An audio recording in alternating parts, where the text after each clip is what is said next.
Were you? Just kidding. All right. Always a good day. It's going to take a second for everything to flow through. It looks like we are live on Hot Dave's channel. We are live on my channel. We're live on Twitch. We're live on X. Dave, how are you doing? Are you excited for this evening? I am excited. Big number 60. It's Electron's growing up so fast, you know?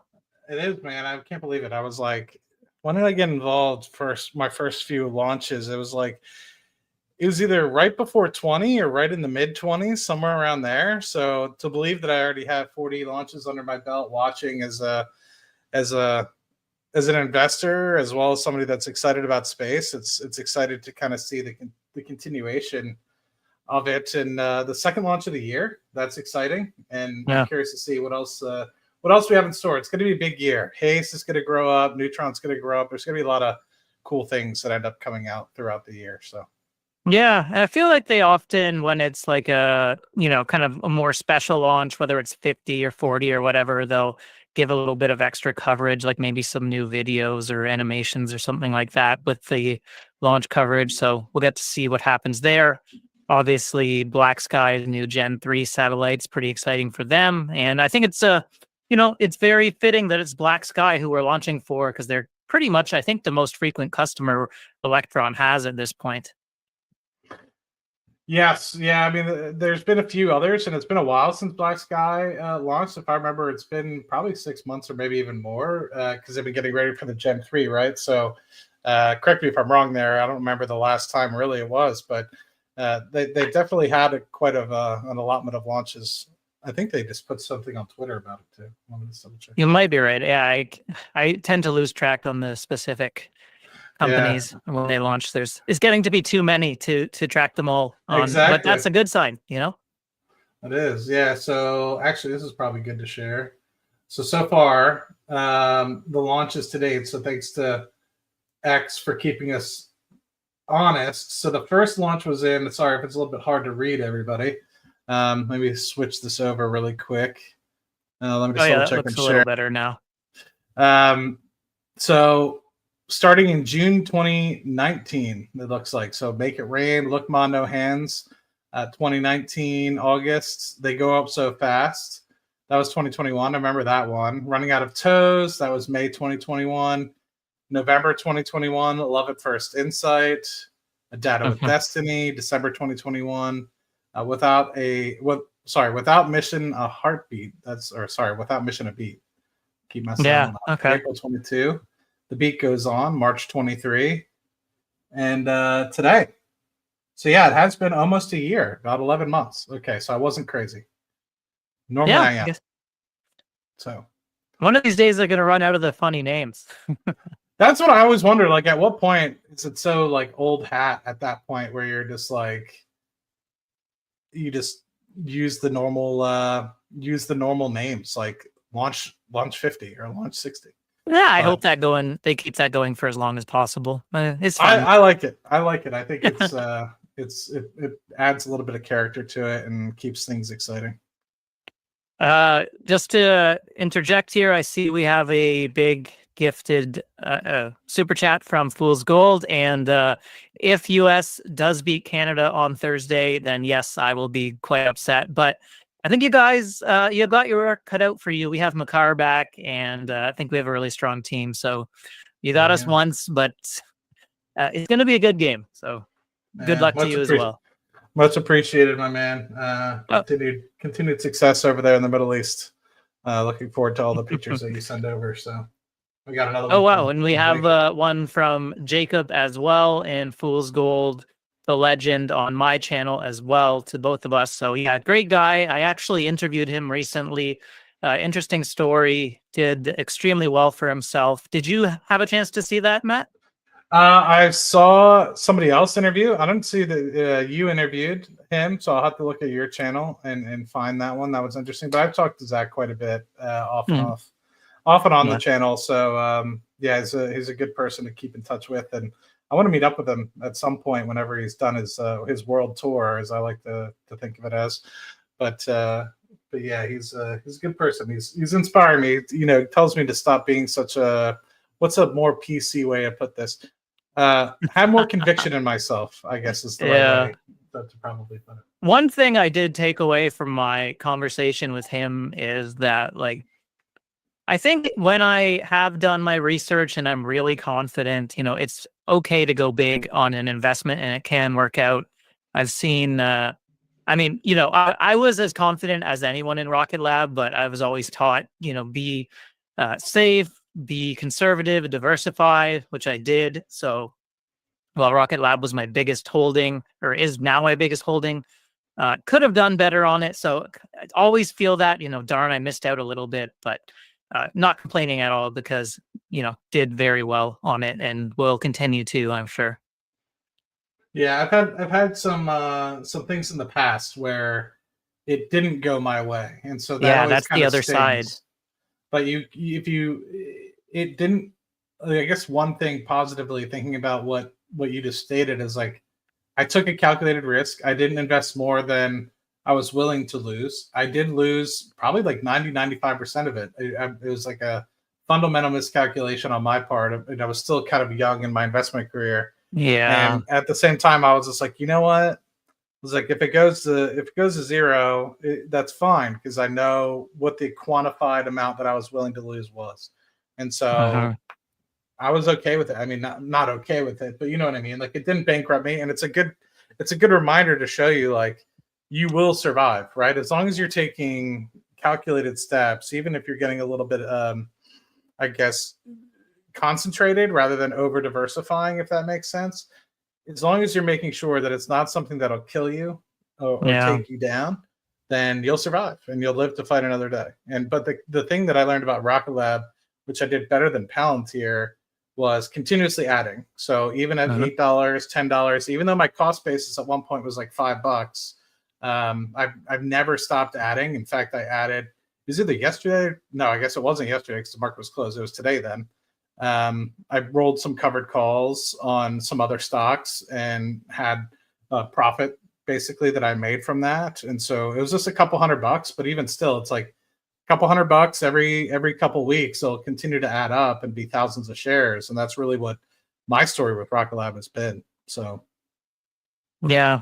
I haven't bought in a while for a variety of reasons. I think one reason is just psychologically, I have trouble buying when I know I bought it so much cheaper a while ago, but that doesn't, take away from the fact that obviously shares could be worth more in the future. And I've had it before with other stocks where, I look at it and I'm like, I don't want to buy now. It used to be cheaper. And then you go back, like fast forward a few years and you're like, oh, I should have bought at that point because it's still, had a big run from there. Like Nvidia pops up as a name where, it's not, the opportunity is not over sometimes when you think it's over.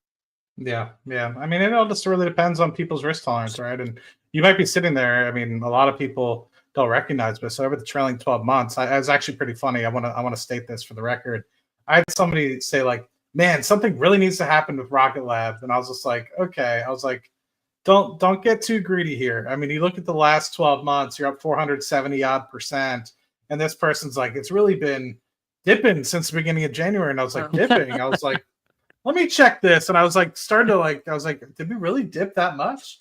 Yeah. And I was just like, I don't think we've dipped that much. And he was like, yeah, January 2025 to now, we've definitely dipped. And so I pulled it up and let me pull it up on the screen. I was just like, okay, up 10% is a dip. But anyway, that's a different story for a different day. I just think it's pretty funny. I like screenshot this particular graphic and I was like, okay, I circled like the last 12th of it, obviously. And I was just like, why is the stock going down? And I was just like, it's pretty funny to hear some people, but patience, man. You're literally putting rockets and satellites into space. It takes time. And Laura, I think we will have a launch, although they seem to be a little bit slow getting going on their stream. Yeah, 2 minutes away. Okay. So yeah, as far as we had a couple New Zealanders in the chat, someone said the weather seemed good there, so I'm hopeful it will get off. But yeah, I think the comment you made about, the dip goes to show that probably wasn't an investor who held at like minus 30% in the threes and fours for multiple years because that was a dip. But no, I think I got them perfectly timed. It was one of my old bosses, and by the way, guys, I know the sound is off at the moment. It's because I think the intro song is proprietary and royalty, so I just don't want to get demonetized there.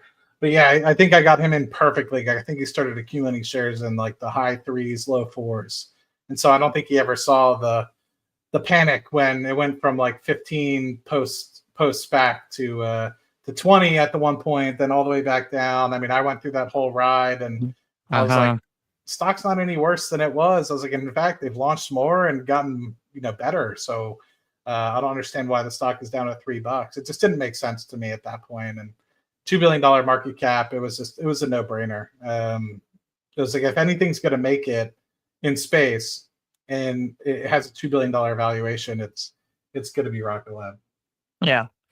Yeah, I know. Obviously, I am always talking about wishing I can roll back the clock and buy more, even though I bought a lot of shares. But you have to also keep in mind, like, overall markets were down a lot then. And obviously, I didn't have a ton of free cash. So if I was buying, I would have to sell other stuff. And then it's like you've got to sell stuff that you're at a big loss at that you think should be worth more as well. So it's not as, easy to go all in on one company in situations like that as you may think. Curtis, I don't know if I called you out or not, man. Thank you once again for the 5 gifted members. Those always come in handy, and believe it or not, it's actually becoming a pretty substantial amount of the revenue. I don't go live as much as I wish these days. 9 to 5 is really keeping up with me, and then trying to do a little bit more on the Patreon side of things. But hopefully, the members are enjoying the increased content. I used to do nothing for the members, but now I'm starting to enjoy it a lot. I take a lot of pride into it. So if you're not getting as much as you want, message me, because I might be putting it on one avenue and not the other. I try to keep up with Patreon and YouTube posts at the same time, but sometimes they fall through. But I'm happy you're here, Dave. I don't think you and I have ever done a solo stream, not a solo stream, but a stream just me and you. So yeah, we did do I had you on the channel for a video, but I think that was kind of like pre-recorded. So I don't think it was ever just me and you live. So yeah, kind of cool. Yeah, very cool. How's it been? How's like moving into the new house and everything like that? Everything getting settled? Are you okay sharing that? Yeah, sure. Well, it's a pretty long closing period, so I don't actually get possession for like another 2 months or so. Like about mid-April is when we get possession. So just trying to get my ducks in a row, get everything ready. I'm hoping to, kind of a long story with my current place that I went into in a video where I renovated it and stuff, and planning to keep it and actually rent it out as a rental property. So figuring out what I'm going to do there, how I'm going to rent it out.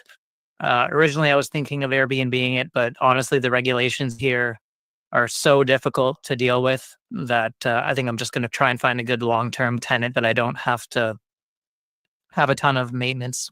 So for sure, and I think you have a decent amount of equity in there as well, so should be okay to get some long-term. All right, we'll keep it a little bit quiet. See if we can avoid the demonetization. I don't know if it's this part or if it's. I know for certain when they do the satellite view. Yeah. When I forget, it's Everyday Astronaut. That sort of music. That's definitely. That's definitely. And I think some of the intro music from the loading screen before. Mm-hmm. So. Yeah. So we'll keep it on and off. But excited for 60. Did you see? I'm not sure if you were keeping up with the Twitter chat today. It looked like, just based off it might have been how the sun was reflecting, that it looks more, Electron looks a little bit more gray than black today. And I wasn't sure if it was just the direct impact of the sun or what have you. The complex one is our 60th Electron rocket. Looks pretty black there, at least. Yeah, it looks really black. For Black Sky. Looks pretty normal. It's a beautiful afternoon to launch with the countdown to liftoff, scheduled for 12:17 local time or 23:17 UTC. My name is Sam Peters, and with me is Hannah Jury from our Electron project engineering team. We'll be taking you through today's mission to space, set to launch in just over 16 minutes from now. Thank you, Sam. It certainly is a stellar afternoon to go to space. Today's mission for Black Sky is headed to a 470-kilometer circular low Earth orbit with Gen 3. Gen 3 is the first of a new series of Black Sky spacecraft that will join their constellation of Earth imaging satellites already on orbit. We started launching for Black Sky all the way back in 2019 when Electron launches were still in their single digits. Our mission today is called Fasten Your Seatbelts, and it's the first of multiple dedicated missions on Electron that are lined up for Black Sky's constellation. Constellation building requires flexibility and control over how, when, and where your satellites are deployed, and that's a service we're glad to be providing for our customer today. For more about their mission, here's a video from Black Sky. In today's dynamic world, change is constant. National security situations can turn critical in an instant. Decisions can't wait. Minutes matter. Since 2014, Black Sky has delivered the power of foresight, the superpower needed to stay one step ahead of change. But the game is changing, and so is Black Sky. As we enter a new era in space-based intelligence, meet Gen 3, Black Sky's first very high-resolution satellite. Built on proven processes and agile small-sat development. Gen 3's enhanced image quality allows you to classify vehicles, aircraft, and vessels in greater detail. Shortwave infrared imaging breaks through smoke and haze.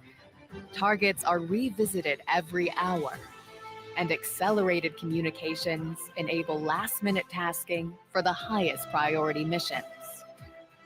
When you're up against rapidly changing situations on land, sea, or in the air, you need the intelligence that helps you act not just fast, but first. The next generation of space-based intelligence starts here. So fasten your space belts. Welcome to the era of Gen 3.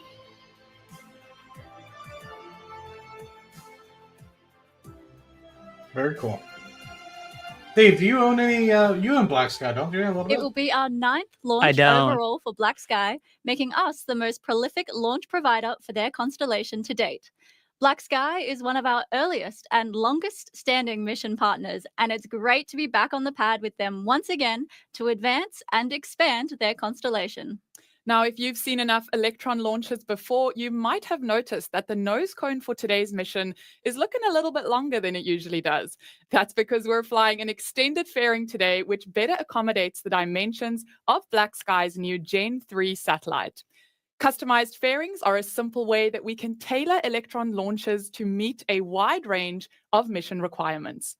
Now, each sit atop the same launch vehicle with a common interface to the fairing, which reduces integration time and cost.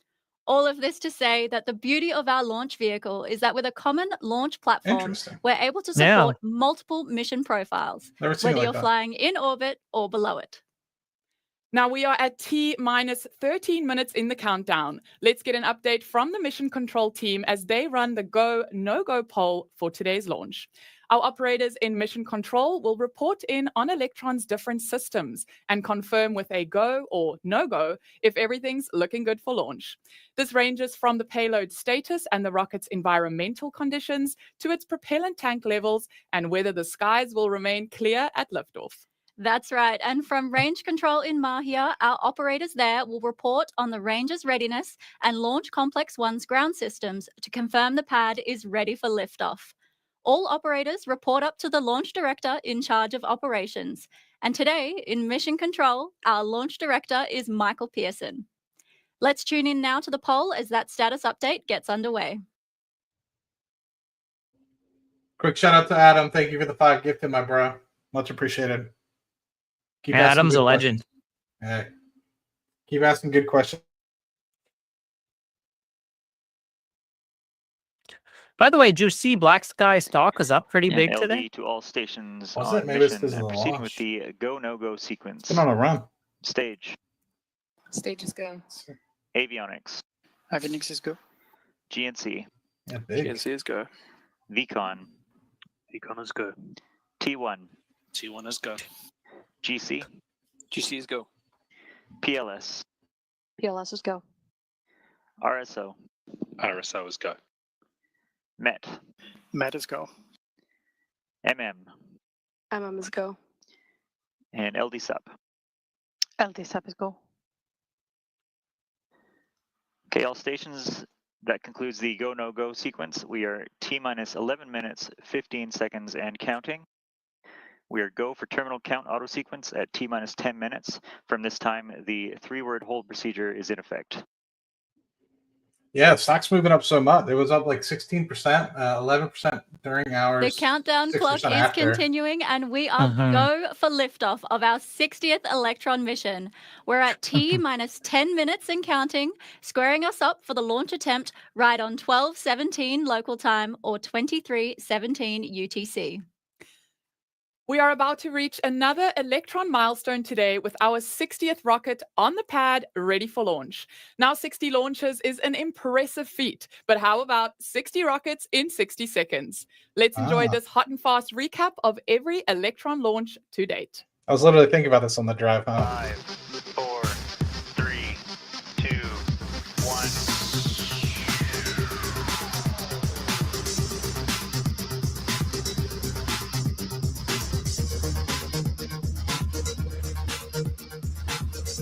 Jacob pointing out that Black Sky announced a new contract today, so that probably had a lot to do with it. Ah, very good. Yeah, I was just noticing, I was like, they did the reverse split, right? To go from like under $1 to $4, and now it's back up to 20. They're gonna have to do a regular split at some point. Too much splits, reverse splits. Someone was asking, better buy Spire or Black Sky?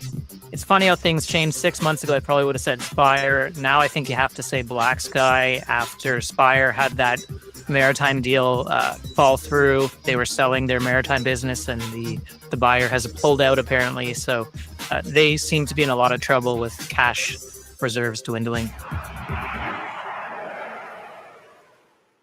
Now, every year since Electron's first mission, we have beaten our own record number of launches from the year before. So you already know that 2025 is gearing up to be another exciting year of even more Electron launches.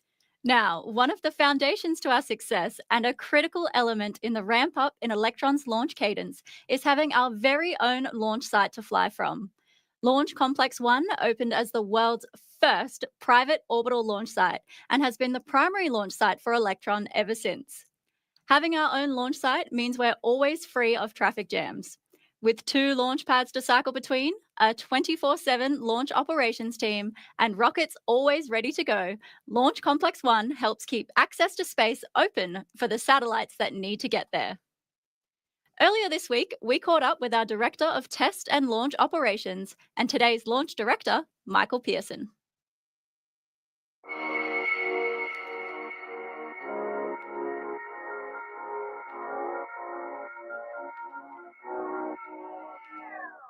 So Launch Complex 1 is Rocket Lab's privately owned launch complex here in New Zealand, in one of the most remote parts of the country, in a remote part of the world. We have 2 launch pads, as well as a large hangar where we can process multiple Electron vehicles simultaneously, and a number of clean rooms where customers can work on their payloads and integrate their payloads into Electron. The location that we're in here in New Zealand is fantastic. There are very few airplanes flying above us. There are very few ships in the seas around us. And so it's both easy for us to manage those during a launch campaign, and also does not prohibit us from launching pretty much any time. The fact that Rocket Lab owns and operates LC-1 on their own, it's extremely advantageous. It means that we have full control over everything that goes on there. We have first and only priority, and we can do with it what we want. So we can configure things exactly to how Electron is designed, and we can make it work specifically for our needs so that we can turn around launches as fast as anything. We also operate from LC2, which is a Wallops flight facility. It's a very similar activity over there. We just have some other parties that are involved. We have some really great partners that help us with those operations. We've proven that we can launch one rocket after another within 24 hours. And with all the pads occupied, we could do the same for 3 rockets in 24 hours as well.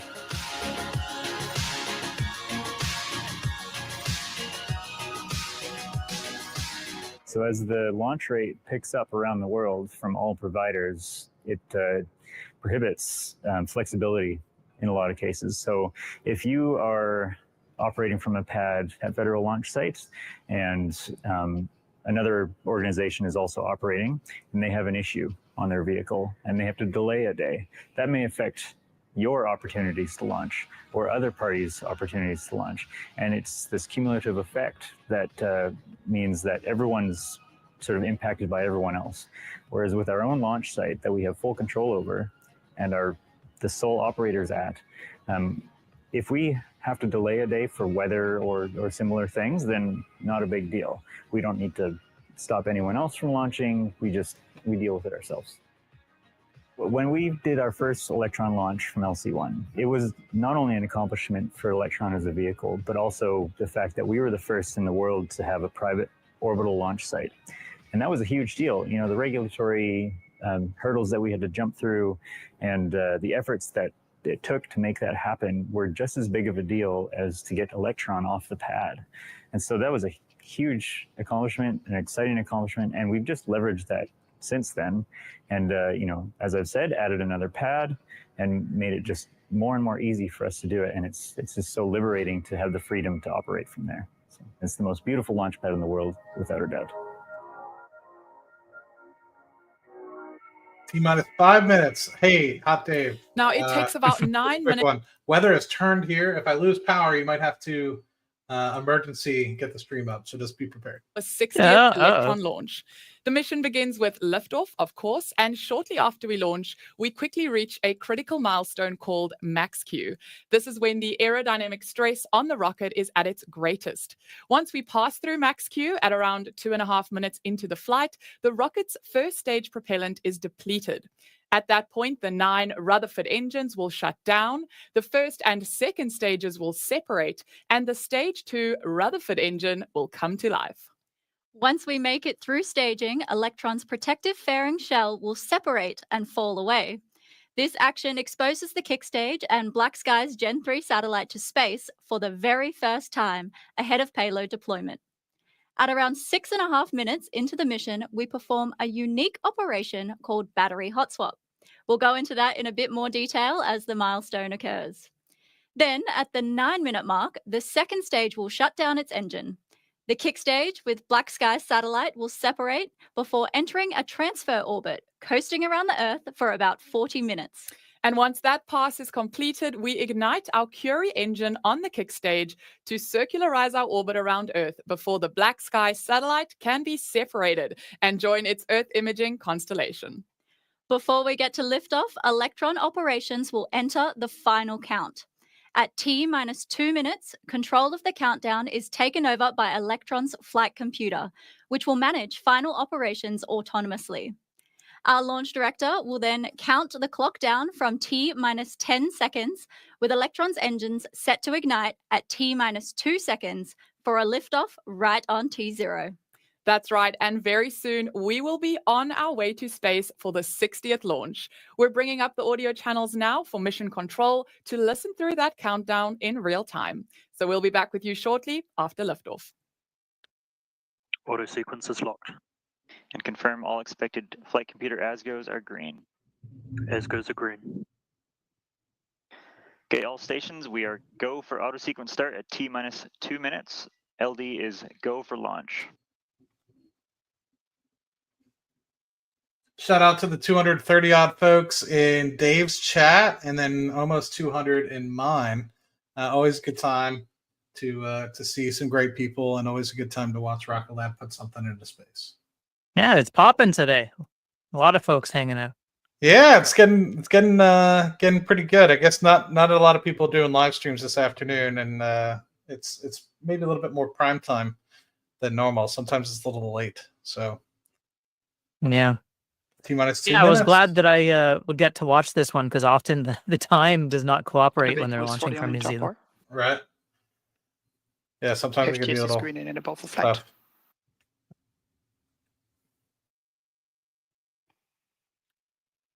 V asking what the size is compared to Starship. I think they're pretty much the same size, right, Matt?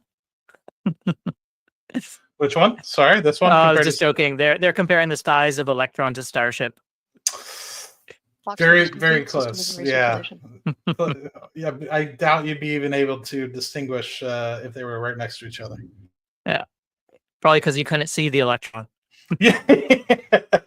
Like I only see one rocket. Yeah.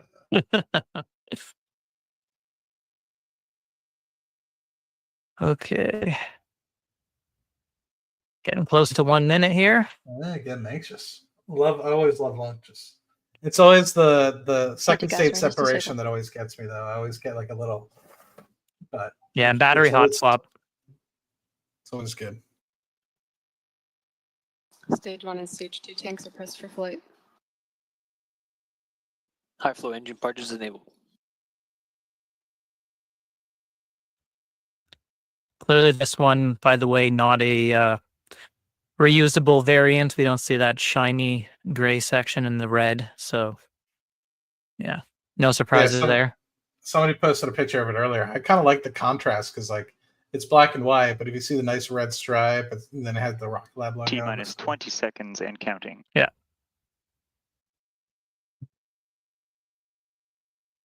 All right, 10 seconds. 10, 9, Hey. 8, 7, 6, 5, 4, 3, 2, 1. Liftoff. Yes. There we go.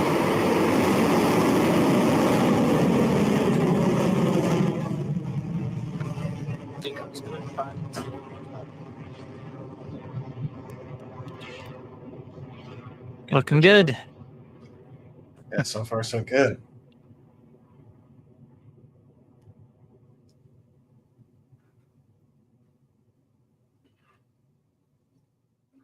Stage 1 propulsion nominal.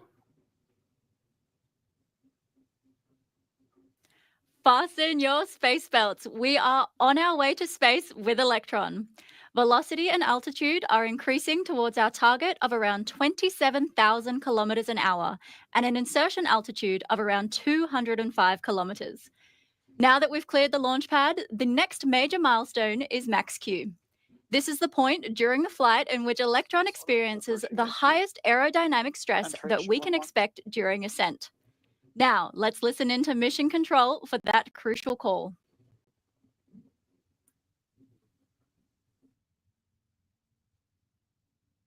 Cleared max Q. There it is. Yep. There goes Electron sailing cleanly through max Q and carrying onwards to space. You gotta love a daytime launch. We are getting some beautiful views from the onboard cameras back at Earth right now. Electron is now at an altitude of around 21 kilometers and traveling at speeds past 2,900 kilometers per hour. Coming up next is a particularly busy sequence of events, each occurring with only seconds of each other. Electron will first perform main engine cutoff, what we call MECO, which will shut down the Stage 1 Rutherford engines. That's followed by stage separation and then ignition of its space-optimized Rutherford engine to carry on with the mission. You can watch it all unfold across these camera views shortly. Shout out to Hot Zag. Stage 1 propulsion holding nominal. Stand by for MECO in 30 seconds. And Buff Bagel for the super chats. You guys rock, man. I really appreciate y'all.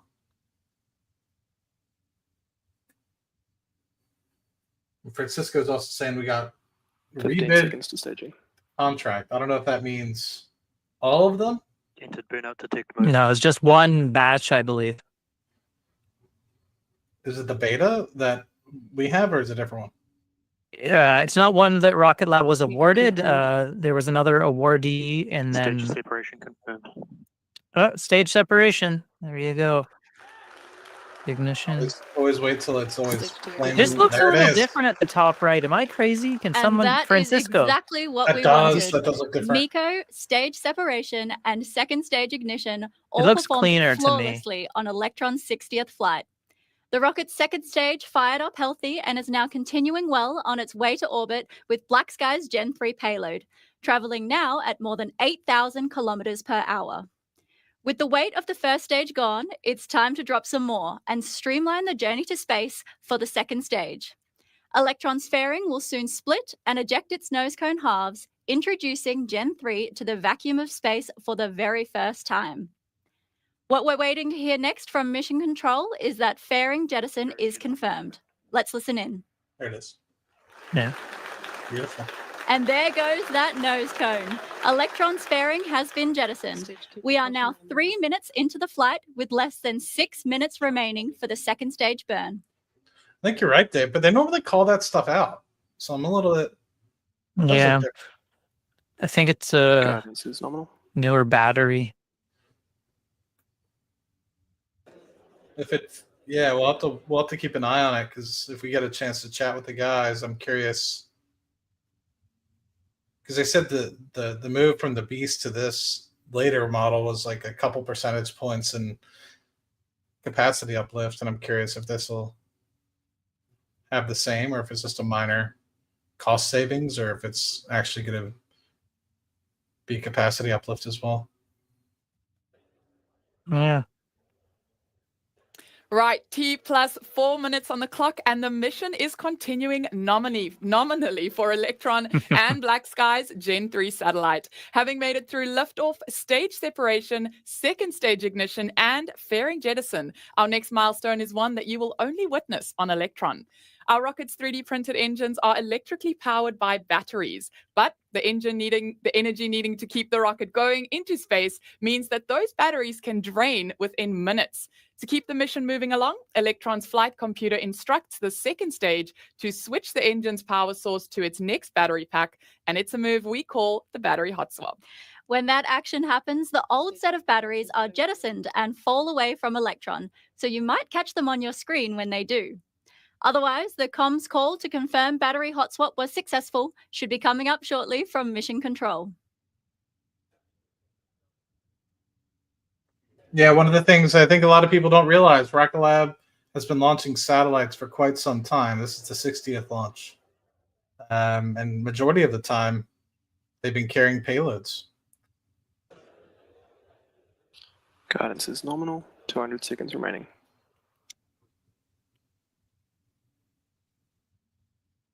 Sorry, I'm just pulling up the article that Francisco was talking about there. With the battery change?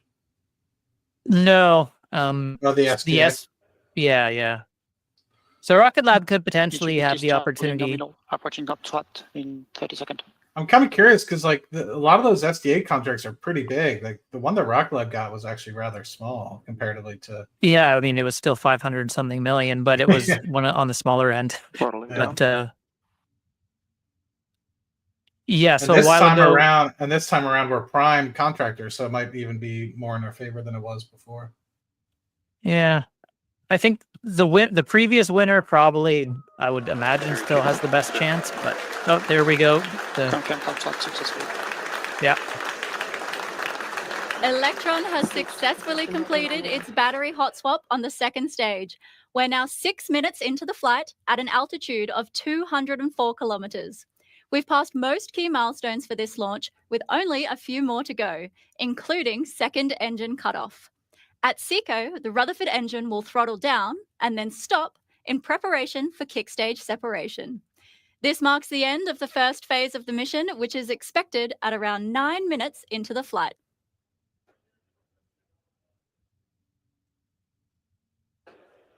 Interesting. Let's see. They're similar to the Bay layer. Rocket has a prime for that layer. Now, the journey from the launch pad to the mission's target altitude takes less than 10 minutes altogether. Now, at T plus 7 minutes since launch, that means we only have a couple more minutes to go until Electron concludes this first phase of the mission. Our speed is at more than 19,000 kilometers an hour, so not much more to go now until we reach that optimal insertion speed of around 27,000 kilometers an hour.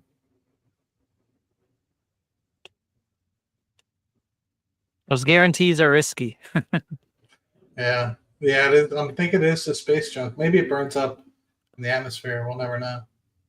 Did it state what contract it was, Hot Dave? I mean, I remember reading about this before. So there was some irregularities with the bidding process for one tranche, or not tranche, but one section of that tranche of the SDA constellation. And then someone who Only didn't a get few it seconds now complained. until we reach SECO, or second engine cutoff. This is the moment when Electron's second stage Rutherford engine shuts down ahead of stage separation, with the kick stage carrying Black Sky's Gen 3 payload. Standing by with mission control for that call. Almost there for the mission. So yeah, I guess bottom line is people will be recompeting for a batch of satellites. I don't know the exact number off the top of my head, but I'm sure it will be a hotly contested competition, and the folks who previously won it will be resubmitting their bid as well. So Seeker confirmed. Stage separation confirmed. Nominal transfer orbit achieved. Beautiful. A clean engine shutdown for Electron and a smooth separation for the kick stage with Black Sky's Gen 3 satellite. Great work so far by today's mission operators, and now it is on to the next phase of the mission to place Gen 3 on orbit with its constellation. The kick stage takes about 45 minutes to complete its transfer orbit around Earth, and that'll set it up nicely for payload deployment for Gen 3. Now, we said it at the start, but it bears repeating. From Earth to orbit in 9 minutes. 60 launches in, and it still doesn't get old. For now, the kick stage is in cruise mode, making its journey around to the opposite side of the globe ahead of its circularization burn from our relightable Curie engine. 40 minutes until that milestone, so for now, we'll kick back and wait for the kick stage to come alive. You can track the mission's progress around Earth with this tracking animation. If we're above your town, give us a wave. We'll see you back here shortly. I do like the new animation a lot. It looks really clean. Not that the old one was bad. It's just this one's pretty clean, and I don't know. Yeah, I feel like they have upped their game lately when it comes to the coverage on their launches. Interesting. So curious, do you know of any other future launches that are supposed to come? Hot Francisco to send me something. I'm not sure if he wants me to share it. Let me know if you want me to share it, Francisco. Okay, it's just the differences in the recent. Let's see. Differences in recent. Share this tab. So this looks like the space tape around the battery looks a little different. Okay. It did look kind of shinier today and stuff, but I guess that was just kind of in the sun. Interesting. Yeah, I guess it is the same. Cord, everything looks kind of the same. Okay. I don't know. So you got any predictions for us for the upcoming earnings while we're waiting here? Good question, man. I mean, the thing that I keep wondering is if we're going to be in a space where we get delayed, because we're kind of getting down to no BS time, right? I mean, the launch was scheduled for June 25, July 25 is kind of where I'm giving like a 2-month window, and there's a lot of things that still need to happen. Whether or not a lot of that gets revealed that it's been done, or within the next few weeks or even days, even they start to release some of the testing results of like some of the remaining tanks, wet testing, integrated testing, etc. I guess remains to be seen, but it looks like with respect to like the launch pad, everything seems to be going in the right direction. But what I still have yet to really see or hear progress about is kind of like an integrated test of all the components together, and I know that's going to take some time. I'm not saying at this point that there has to be some sort of delay, but I think with like a wet test, at best, you could maybe turn a wet test into, or like an initial integrated test into a launch within 2 months at best. But to me, I would want a little bit more time, like 3, 4, maybe even 5 months between that point. So I'm kind of getting a little bit, I don't want to say iffy at this point, but I feel like it's going to be announced that there's at least going to be a couple month delay. I don't think that there's anything or showstoppers that would lead us to believe that there's 6 months or more delay, but I think it's reasonable to assume that there's a slight push, and that's okay. In my opinion, I'm sure there's plenty of windows at Wallops that are open for a launch test. And to me, I'd rather wait a month, 2 months, 3 months, and make sure that it's as close to production ready as it can be, rather than just having something that's like 80 or 85%, Neutron, when that might not show you the best data. Like if you're going to spend $50 million, probably more, on a launch, and I guess cumulatively for the R&D over $350 million on a launch, I'd want to have the most representative model that I'm sending into space be that. So I don't want to send some like skeleton Neutron, right? I want to send the thing that's most likely. And that was kind of a gamble that they had taken. And then I want to turn it back to you and hear your thoughts. That's kind of the gamble that they had taken. Like, they didn't wait to build a prototype of the Archimedes before they built the assembly line. Like, they knew what the assembly line should look like before they built it to help speed up the process, right? And so I'm sure they did the same with some of the other parts. And so I'm sure what they're doing is just little tweaks here and there, and that'll add a month here, add a month there, and at the end of the day, it'll delay a couple months. So overall, I mean, we've already been delayed by 6 months. We were supposed to launch December 2024, so 2-3 months ago, and I wouldn't be surprised if we get pushed again. And it's a rocket launch, for heaven's sake. So, but I think other than that, positive results with respect to what cadence we're expecting for the year, and then just obvious revenue growth will help offset that. And it'll be the first time that we see Neutron on the backlog. So I'm curious to see what that shows up as. And I don't remember when the NASA award was given. I think it was early January. So that backlog uplift might not show up until 1Q, but it'll be at least $100 million added to the backlog associated with those 2 launches for the undisclosed customer in 2026, 2027 timeframe. Plus other things that have come down the pipeline. So curious to your thoughts. Yeah, I mean, I think it's going to be good earnings. I'm excited. I did say, I don't know if you remember back to when we made our predictions at the start of the year, I thought maybe October, November was more reasonable for when we would see Neutron actually fly. So I think they're still tracking more towards that. I think the June number date we heard was mostly like an internal estimate that I don't think they actually publicly guided for that. They just kind of said mid 2025. So I don't know if they have to like officially announce a delay yet, but I'll be happy with October if they do get it off anytime around there. I really hope we see some nice, cool pictures of, the parts coming together. We usually do for earnings.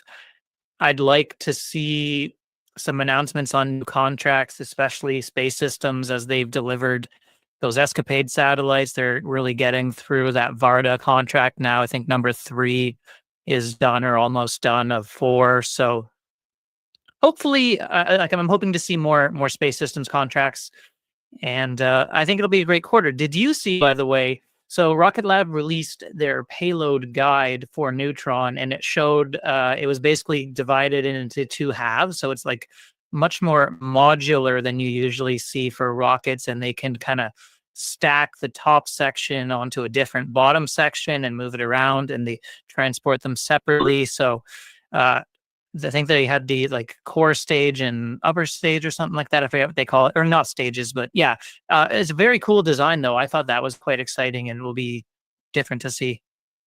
Yeah, unfortunately, I didn't get to go through the entirety of the PDF. I looked at some of the pictures and schematics that they provided, and then it was taken down, and I just haven't. And I'm sure people have renditions of it on the internet and posts about it, and I could keep doing more due diligence on it, but. I think I got everything I needed out of it based off of what I saw in the pictures. Obviously, return to landing site. Obviously, it's going to be less than 10K kilogram to orbit, and then everything to fully expendable being like 18 to 19K in terms of payload to orbit. So really cool to be able to see that piece of it and the different kind of configurations. And so really excited about Neutron just in general, man. I think it's going to be a game changer. I think there's so much opportunity that I think there's, for some reason, there's still there's group of people that don't want to work with Elon, even though I think he's done a phenomenal work in not only in buying X and those sorts of things, but also the automotive space as well as with SpaceX doing phenomenal things. So we'd love to continue to see him succeed, and I think him succeeding is only going to be better for the entirety of the industry, allowing it to grow and expand. But I continue to see more and more people, and more companies really start to focus on the space. I mean, Apple's continuing to invest. You have ASTS, which people are starting to invest in pretty heavily as well. So you start to have other traditional telecom companies starting to invest heavily into the space. You have Black Sky. Their imaging is getting phenomenal. Planet Lab. All these companies are continuing to put things into space, and so I'm very curious to see. And not only that, but like, even if you were to, it's going to be consistent revenue because these things fall out of circulation, right? I mean, they fall out of orbit rather than circulation, and they have to be replaced. And so it's almost like you get to a point where you have a treadmill, and I don't think we're near any sort of peak or anything like that in terms of how much stuff we're putting up into space, how many satellites, etc. And so it's going to be interesting to see like what the annual run rate is. Like right now, we're all trying to just grow in terms of space, but then there's also just going to be, hey, we have so many satellites in the space. Take ASTS or Black Sky or whoever. They say we have so many satellites in space. 5 per year, or 5% or 10% per year are going to fall out. We need to replace 10 per year. We need somebody to replace that 10. Was it going to go with Rocket Lab? Are they going to go with the Falcon 9? Are they going to go with Blue Origin? And so I feel like we're still so much in our infancy about it that we don't really recognize how long term a lot of this is going to take out and take place in. And not only that, but the catalyst associated with, once we're over the hill with Neutron, what are we going to find out about the Rocket Lab constellation itself, and what's going to be the piece that they decide to unveil to the world? Because they've stated that it's not going to be internet or anything like that. They said it's going to be something different. And so a lot of people say, well, if it's not internet, who cares? But my thought process is they're not dumb. They've surprised me every leg of the way, and educated me on stuff that I didn't even realize was possible or beneficial. And it's obviously made me somewhat wealthy in the meantime. So I trust these guys know what they're doing. Adam and Peter have continued to educate me, and I go back to that 2022 Investor Day, reading through it, because before then I was like, do I actually want to hold on to this company? Stock price was going, oh wow, stock price was going down. I didn't necessarily understand why they were spending 400-500 million on all these different companies that wasn't associated with rocket launching. At the time I was like, this is a rocket launching company, why do we need to build satellites and this, that, and the other? And I just didn't have that education of why until really that 2022 Investor Day. So I would really love a 2025 Investor Day, Peter. It would be nice, yeah. Because that masterclass, like hour and a half, was absolutely phenomenal. But at the same time, it's like these guys continue to educate me. Even the small things that we talk about with them on a quarterly basis, it's like they really have put the rigor and the thought. I mean, shit. I mean, they're dealing with this stuff 60 to 80 hours a week, right? So hopefully they've done the thought. But it's nice because these guys are on the founder stage and they're literally growing the business. So they haven't been to a place where they're bloated and have all these big contracts and they can kind of put their feet up on their desk, right? They're still scavenging for every single crumb that they can get. But anyway, a long way to say that the future is bright for Rocket Lab, and I'm very excited to see where it goes from here. Yeah. I mean, they have the culture as they grow. I don't know if you saw the news about Blue Origin is I think they're trying to kind of struggle to rein in the excesses and become more lean. And they just announced 10% layoffs of the company. And there's a lot of people chattering on the internet who are like employees saying they've really gone about this the wrong way. And a lot of negativity about Blue right now in their next launch. So some concerns there. But yeah, you don't really have to worry about the culture too much with Rocket Lab, I don't think. By the way, I was just checking the after hours. I mean, we're still pretty flat, up maybe a little less than 1%, so no big deal. But wouldn't shock me if we're in the negative tomorrow, given the history of, we seem to go negative a lot after successful launches. So any predictions for tomorrow? On the stock price, yeah, generally flat to slightly down. At some points it was like really bad. Sometimes it was like always like 5% down. Normally it's gotten a little bit better. But that was when it was a little bit more volatile, I guess, over the past 6 months or so. But luckily, over the past few months, it's because we haven't had a launch in a while. So maybe I'm what's the word, jinxing us here. But I don't know. But yeah, it's interesting to kind of think, and I think I don't know enough.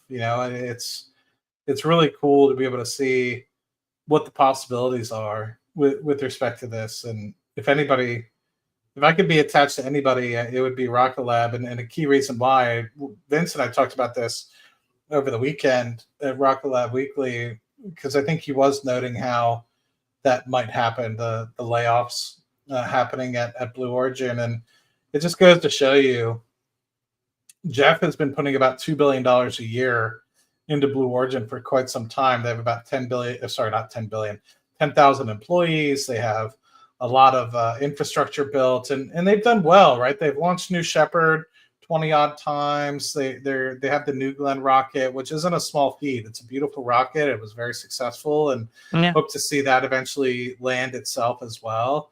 We'll see with respect to that, but to see where they've gotten to with $2 billion a year, pretty much for the last 20 odd years. I don't know how long it's been at $2 billion a year, but let's just assume, it's a lot of money invested into the company to get to where they are today.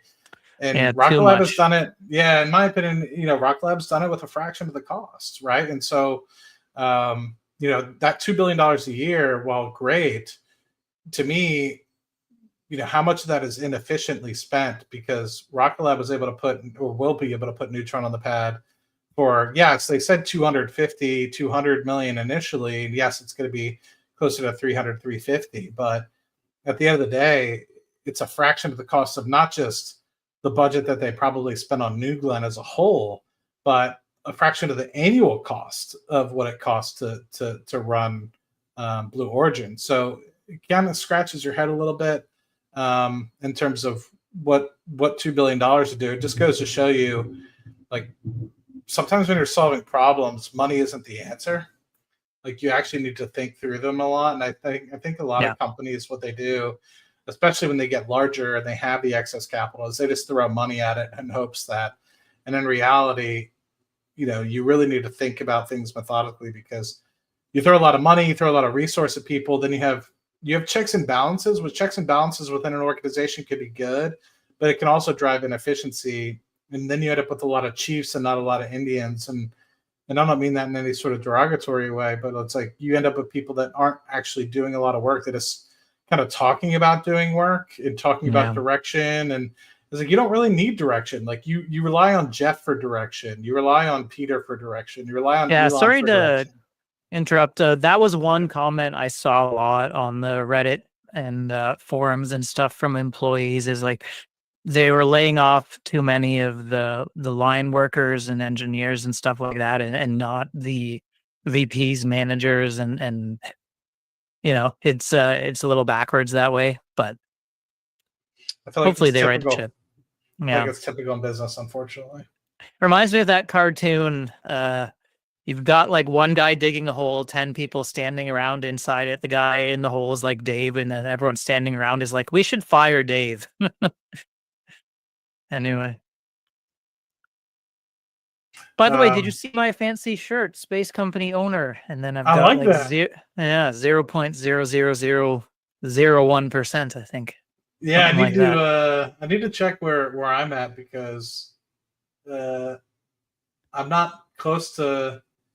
I was trying to get to was it 0.01? Yeah, definitely not 0.1%. That would mean I'm very rich. I'm not. But I wanted to get closer to 0.01% ownership of Rocket Lab, and I'm getting closer, but I'm still far away.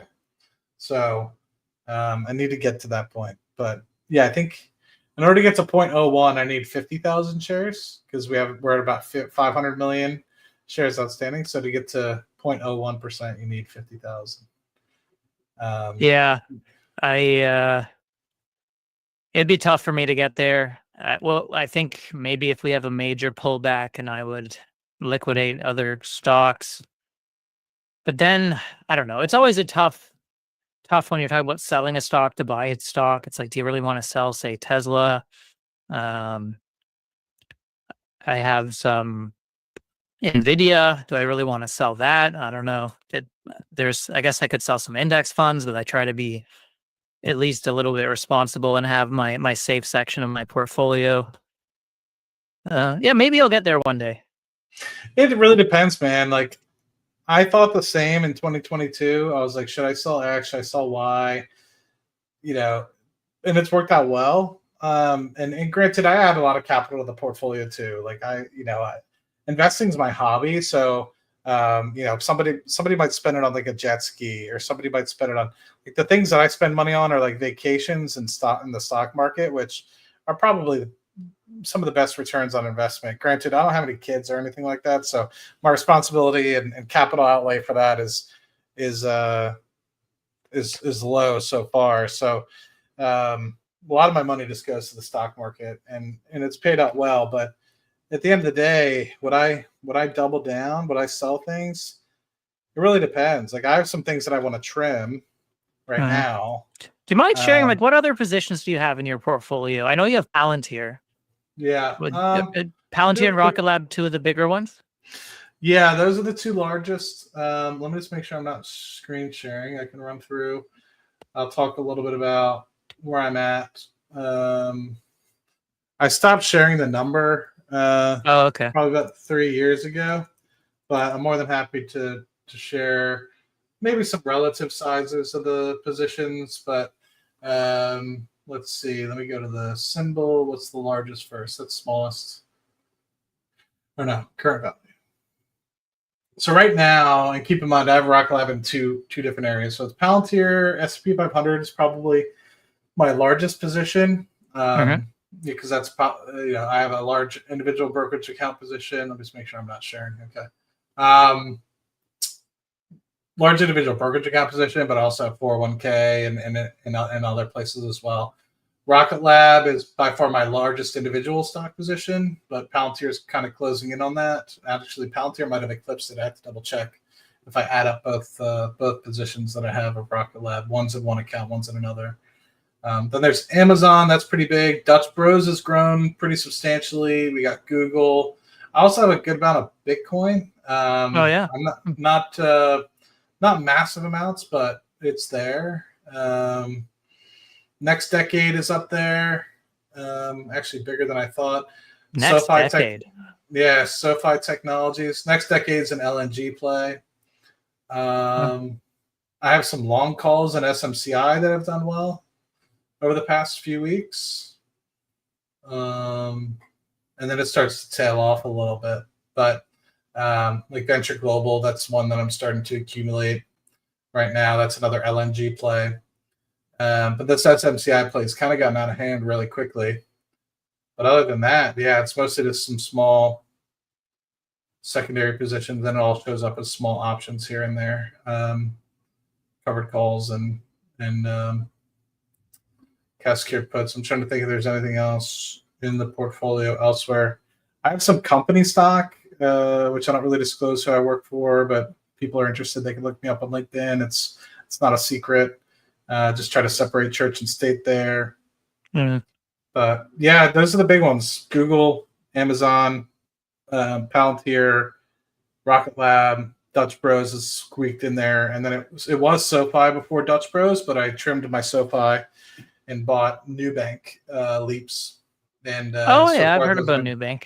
yeah, some of those have been doing pretty well. So, Mm, what about good. you? I know you have a lot of different space stocks. You're much better about the space stock stuff than I am.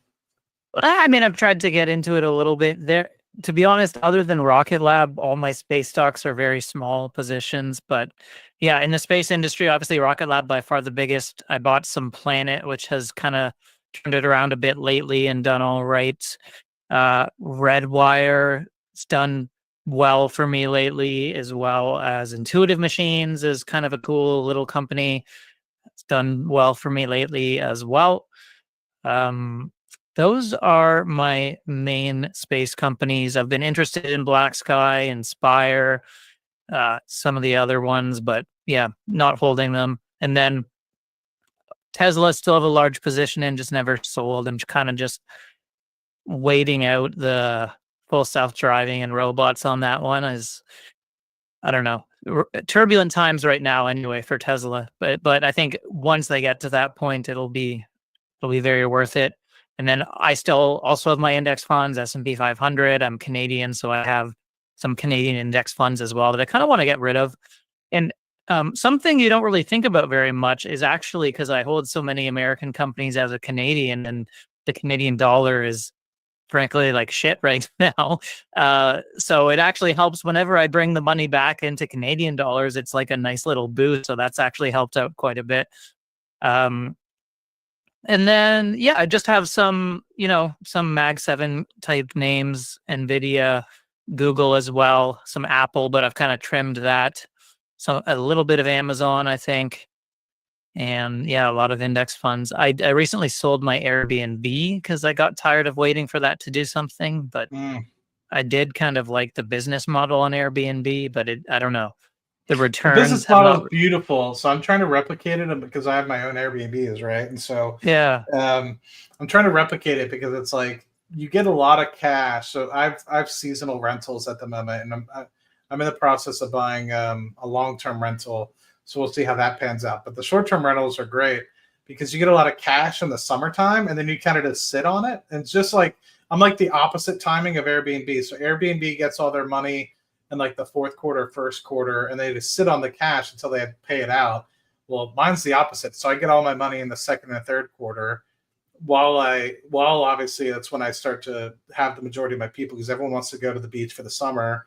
And then I just sit on it. And then like throughout the winter time, I'm just slowly like losing, but I just have all this money sitting in checking account, not checking, high yield savings.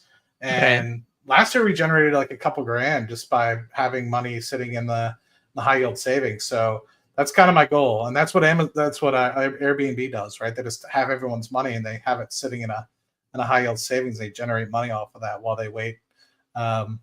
It's a really good business model in that respect. So I'm just trying to replicate it as much as I can because I think it's genius. Yeah. There's so much regulation around it now. I don't know. It sounds like it's okay where you are, but where I am, like all these cities are worried about Airbnbs driving up the cost of long-term rental for like residents. So they try to really clamp down on it. So I do worry about that a little bit, but I've always liked.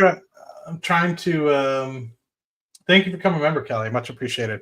Yeah, I'm trying to do as much direct rentals as possible because one, it's cheaper for the client. Like Airbnb does take like a 12-15% uplift on it. And so if you do direct, it does help the client a little bit and makes it a little bit more digestible. And it requires a little bit more effort and due diligence because obviously Airbnb, they have like a legit secured payment system. So you can't really get fooled.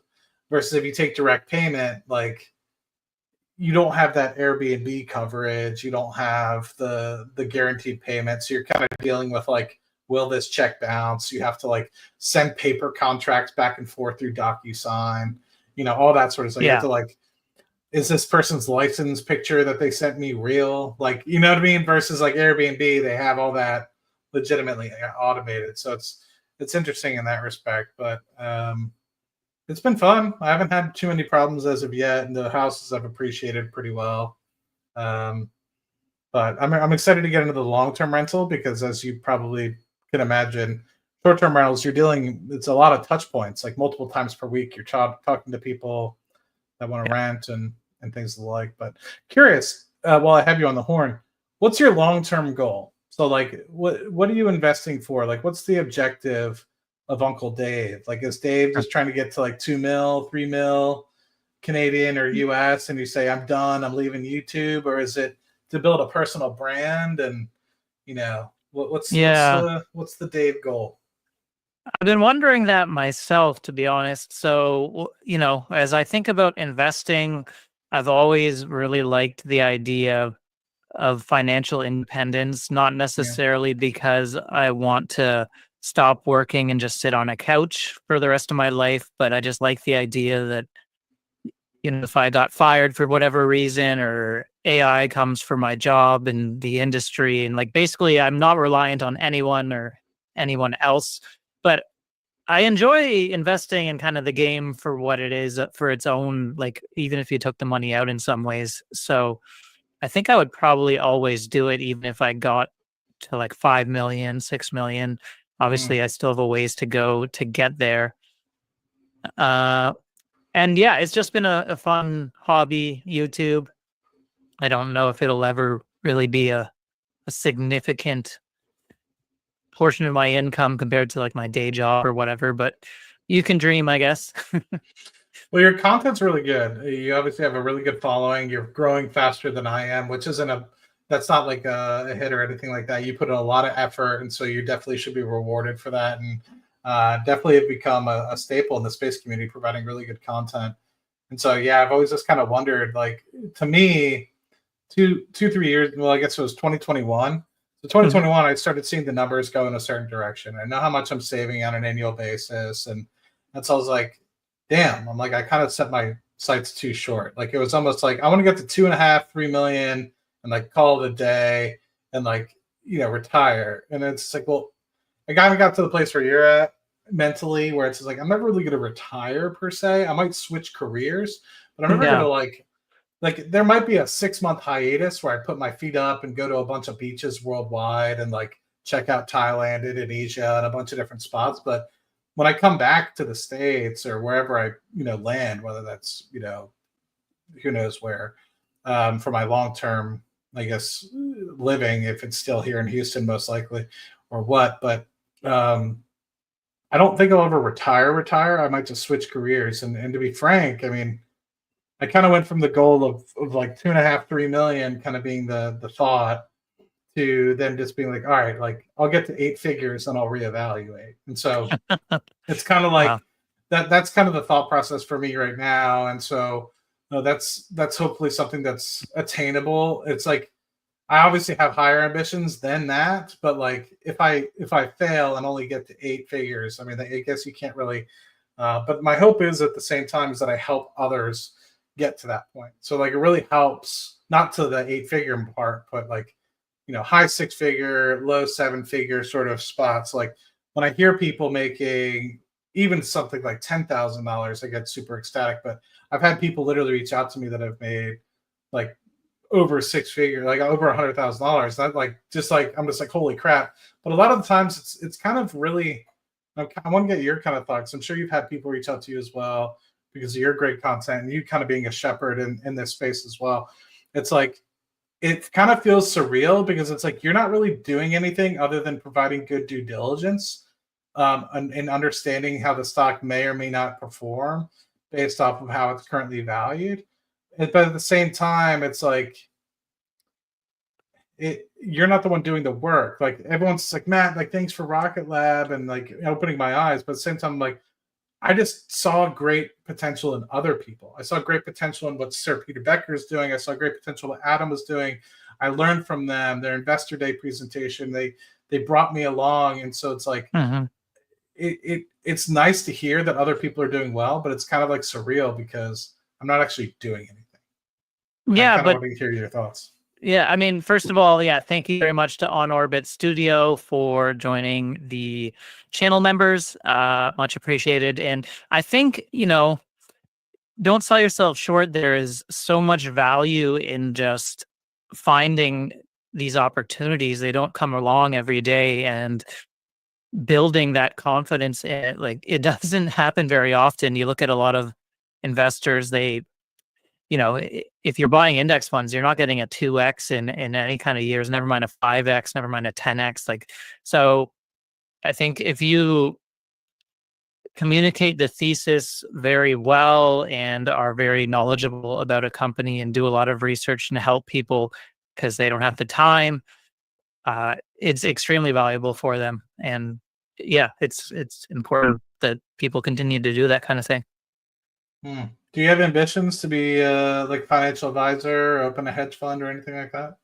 I never did, and frankly, like some relatives and stuff have offered to just have me invest their money, and I always kind of shied away from it because I was always worried, well, what if this is the time I make a big mistake and now it's someone else's money? I'm like, strangely enough, I guess I worry way more about messing up with someone else's money than my own. So, no, I don't know. Yeah, I don't think I would do that. I don't have a very good long-term vision in mind. I'm just kind of enjoying investing, enjoying meeting new people online, sharing my research because why not? And it's also a good forcing function. Having the channel kind of forces me to be thorough in my research in ways that I wasn't previous to having the channel, and just kind of seeing where it goes.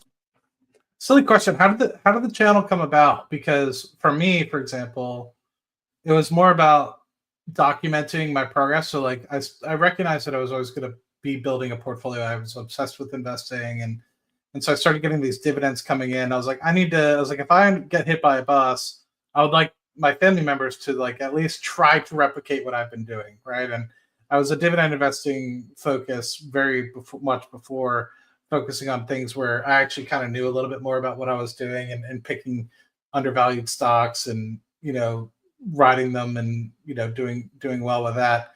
And I guess some of it's an opportunity, some of it's luck, all that. But that's the reason why I started the channel, and it started turning and morphing into like actually trying to help others rather than just documenting my progress. And I'm curious, like, I think you said something about, weren't you trying to do like DIY stuff first, or was that something? I'm trying to remember.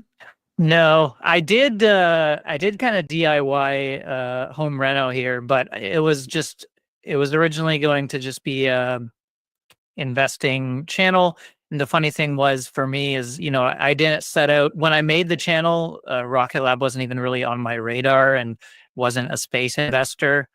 And it kind of happens this way sometimes where, these things, you kind of just find your niche and it just kind of just happens. And, yeah, every space video, which I'm always been passionate about space, but every space company video I made started doing better. And then it just kind of morphed into mostly space stocks, but it's something I've quite enjoyed. I was just sharing that link because someone was saying that they couldn't find the link to the channel or something like that. Interesting. No, absolutely. Of the 170, 160 of you guys that are watching my channel, please be sure to subscribe to Dave. Dave's a good friend of the channel, and he provides a lot of value. And to be very honest, like just be point blank, like he provides way more in-depth commentary and stuff on space, and he covers a lot more companies. Like I barely keep up with Rocket Lab as it is. So it's like, as I like to focus more on one stock, Dave does a really good job about diving into some of the other companies out there. And same with Scotto. Scotto does a really good job about keeping up with the other companies as well. Yeah, thanks. Just bringing it back to the launch here. Do we know when they're deploying the satellite? Like when it's they said, I don't know if it was like 45 minutes or 45 minutes from now after 9 minutes. So you don't have to stay around. If you do feel like you got to go, that's more than half the time I stay until the actual deployment. Half the time I don't. It really just depends. Yeah. Okay. Yeah, probably won't stay the whole time. I don't usually go much beyond an hour when it's a live stream, at least usually.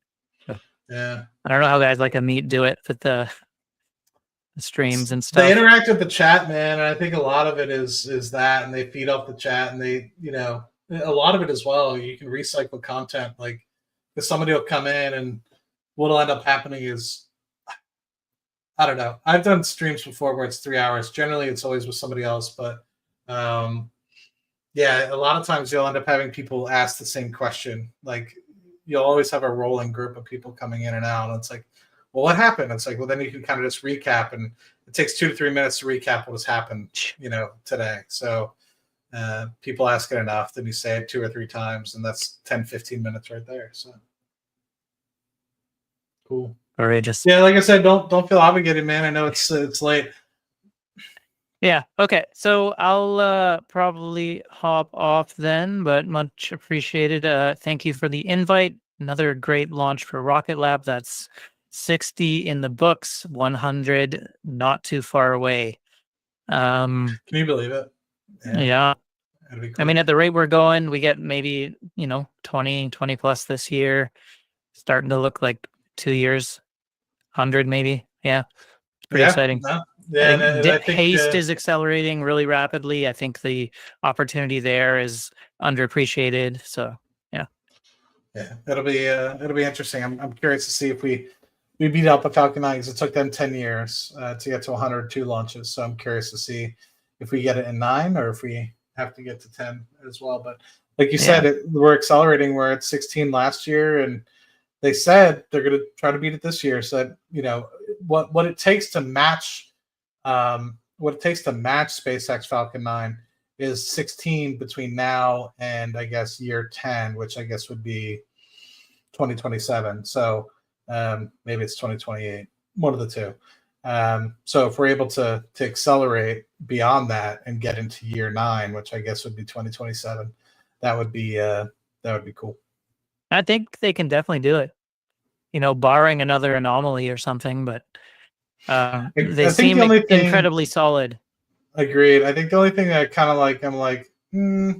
is one is Electron. Can you count the Electron ones as being the same? Or sorry, the Haste ones being the same as Electron. So it's like, to me, I want to kind of keep track of both in terms of like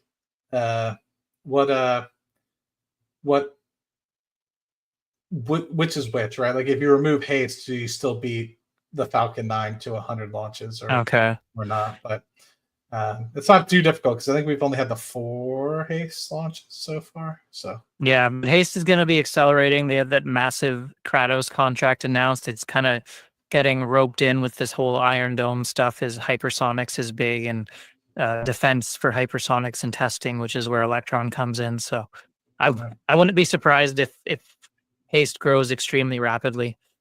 But yeah, I can see where you're coming from in terms of keeping them separate because one's suborbital, but I don't know. To my mind, they're all rocket launches. It's the same. Yeah, it's the same platform. Yeah. So cool. You're the man. Okay. See you later. Thank you, everyone, for tuning in, and catch you next time. Amen. I might just stay on a little bit more, answer some of these questions. Appreciate everybody hopping on. 150 odd of you on my channel, 145. We had over 200 in each channel. Dave got close to 250, so I appreciate you guys.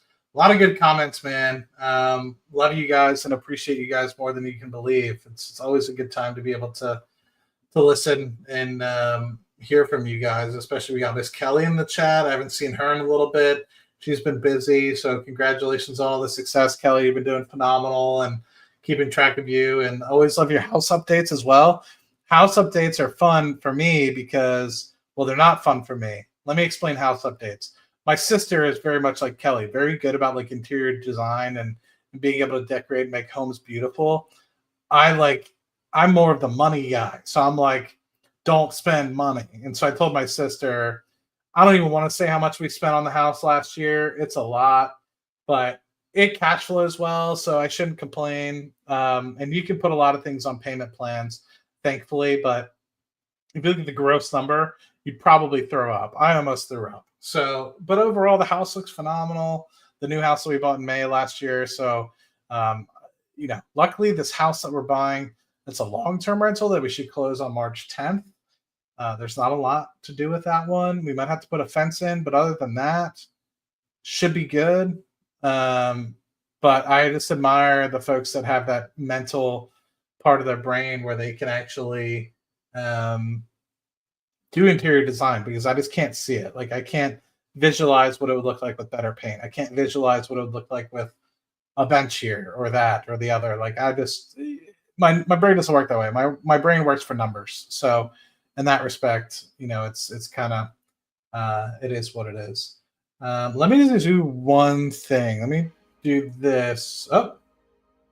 Welcome back. Our 60th Electron mission called Fasten Your Seatbelts launched from Launch Complex 1 just 53 minutes ago, carrying a single Gen 3 satellite for Black Sky to add to its constellation of Earth imaging sats. But now it is time to unbuckle and get ready for payload deployment, because we are just a few minutes away from completing Electron's final actions that will place Gen 3 on orbit and complete our mission. Over the past 40 minutes or so, Gen 3 has been coasting around Earth, attached to Electron's kick stage.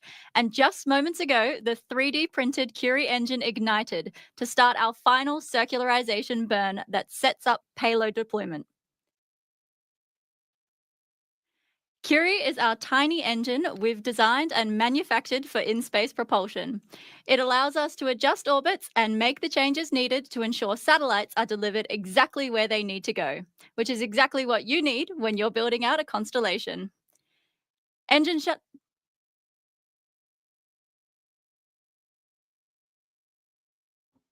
I think we had audio failure or something.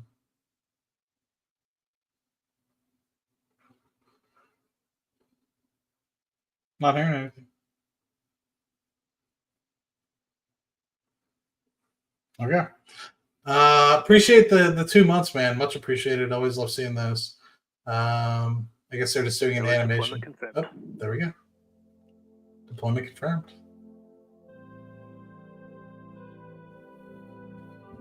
And to space Gen 3. That's payload deployment confirmed from Mission Control. Congratulations to the launch team and congratulations to Black Sky. Well, I just want to make sure I don't get demonetized. Let's see.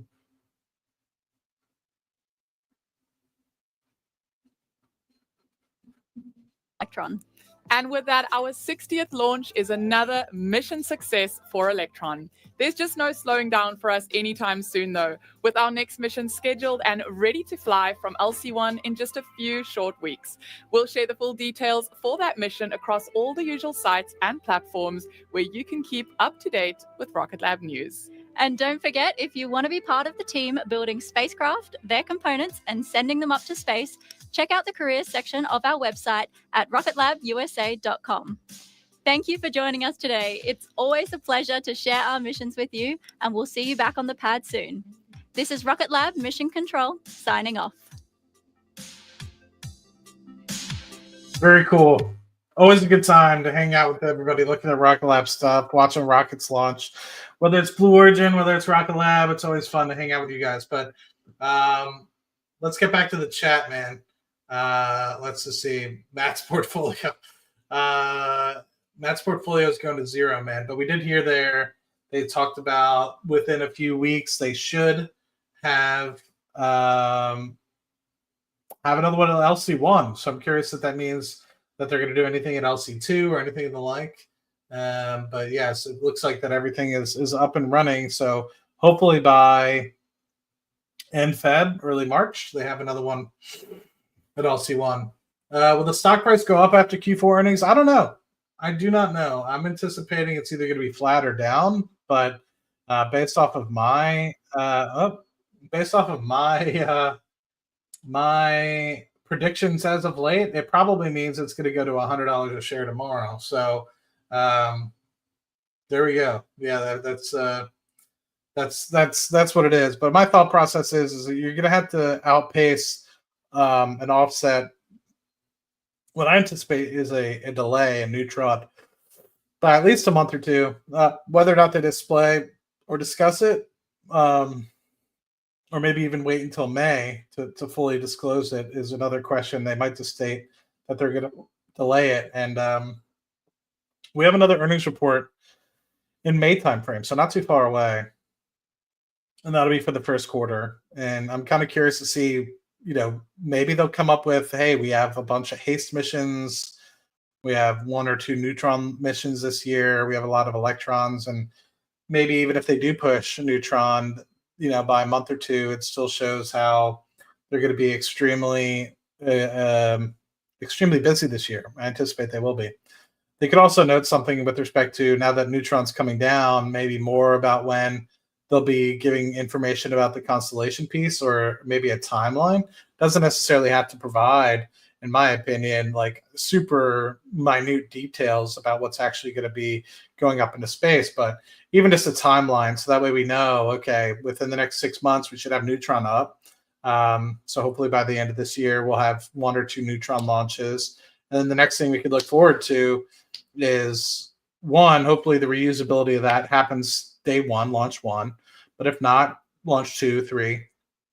And then after that, the constellation, and how that is going to continue to play a pivotal role within why we need Neutron as a launch vehicle in general. So that's kind of the hope with that. But my anticipation is it'll be kind of tough, right? The valuation of the company, if you look at it from a fiscal year 24 perspective, some people might say stretched. You're making about 440 million in revenue, and your company's valued at today $13.5, $14 billion. And so some people might say, wow, price to sales of north of 30, that's a lot. Comparatively to something like Palantir, not so crazy. But in the grand scheme of things, it's, when I've looked at the valuations for SpaceX, price to sales of 30 is generally pretty stretched. Now, keep in mind, I anticipate we'll cross over $600 million in revenue in fiscal year 25, if not closer to 650. And so in that respect, if you think about it in that lens, you're a little bit closer to 25 times earnings. Sorry, 25 times sales. Comparatively. So it makes things a little bit more digestible, maybe even less than 25 times sales. So it makes things a little bit more digestible and more in line with what I generally see with SpaceX's valuation. So it's tough to evaluate the company right now because there's going to be an underlying operating cost. And the thing that's tough is you have this big thing of revenue, this big wave of revenue that's going to hit the company. As one, you obviously have continued growth of Electron, the satellites business, but then two, you have this haste, and as well as the Neutron launch wave that's going to grow revenue as well. And so what we don't have a good idea of, and what I could potentially do a little bit more due diligence of over the coming month or so, is understanding what are the costs associated with Neutron, what are the costs of just normal SG&A at the company. And if you were to say, okay, it's business as usual, here's cost of goods sales from Electron, here's cost of goods sales from satellites, here's the removal of R&D spend for Neutron, etc. You need X to kind of break even, whether that's 500 million a year, 600 million a year in terms of run rate. And from what I've been told, or what I've been hearing from Adam, is even today, if you were to strip out Neutron, the company would, on a cash flow basis, remain neutral. Now, of course, there's depreciation of assets, there's stock-based compensation, etc., that hits your net income. So net income right now would still probably be, even if you stripped out the costs associated with Neutron, the net income still might be negative. But in terms of actual EBITDA break even, so like cash in, cash out, without Neutron, I'm very confident that it would be profitable. You're hearing margins climb north of 30% on a gross margin basis for things like the satellite launches, the satellite component parts, the Solero shipments, the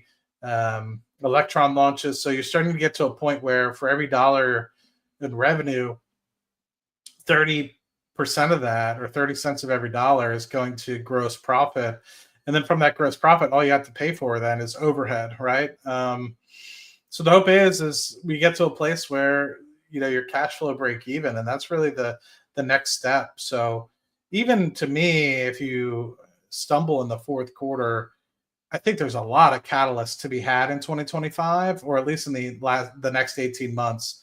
And I keep saying 18 months, right? And I want people to kind of hear me. I'm not just pushing, every 6 months, I'm not just pushing another 6 months or anything like that. I think people were trying to understand, when we were here 6 months ago, when I was talking about 18 to 24 months, 18 to 24 months, it was really whether or not that Rocket Lab had the execution ability to get to where they are today, 55 to 60 launches, on the precipice of launching a Neutron rocket, continuing a haste in the manner that it has. And here we are 6 months later, and I think everybody can kind of see now that it's not necessarily about if Rocket Lab will become profitable and self-sustaining, but when.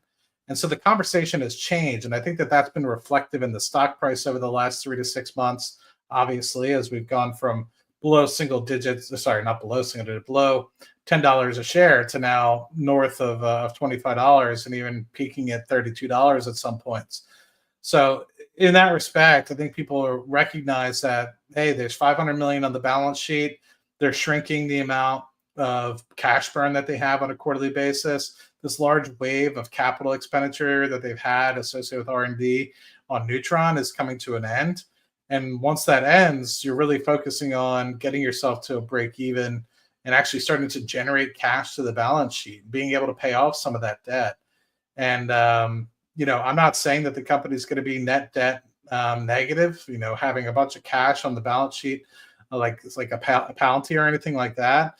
But what would be nice is to be able to get to a place where you can quantify, hey, we got a couple $100 million of net income coming in per annum. We could leverage ourselves and actually start to take some of this capital on to build 100 satellite constellations or fund our own constellations and have that avenue to get a little bit more ballsy.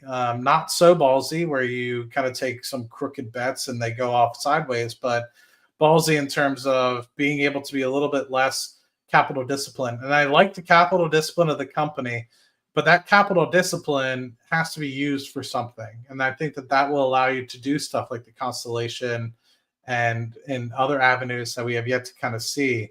Now, what I don't want to do is lose that capital efficiency and the capital discipline, right? Just because you're doing something crazy doesn't mean you have to throw all your money at it. You take a calculated bet. How much money are you willing to spend? When do you come in for check-ins to understand whether this is good money after bad?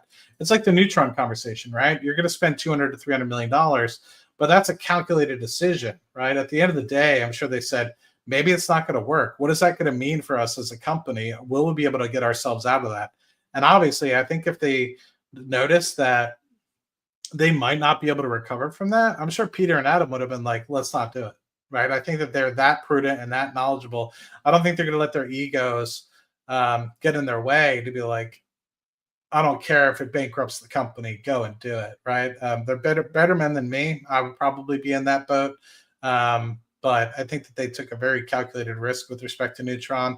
They thought long and hard about it. They saw where things were headed.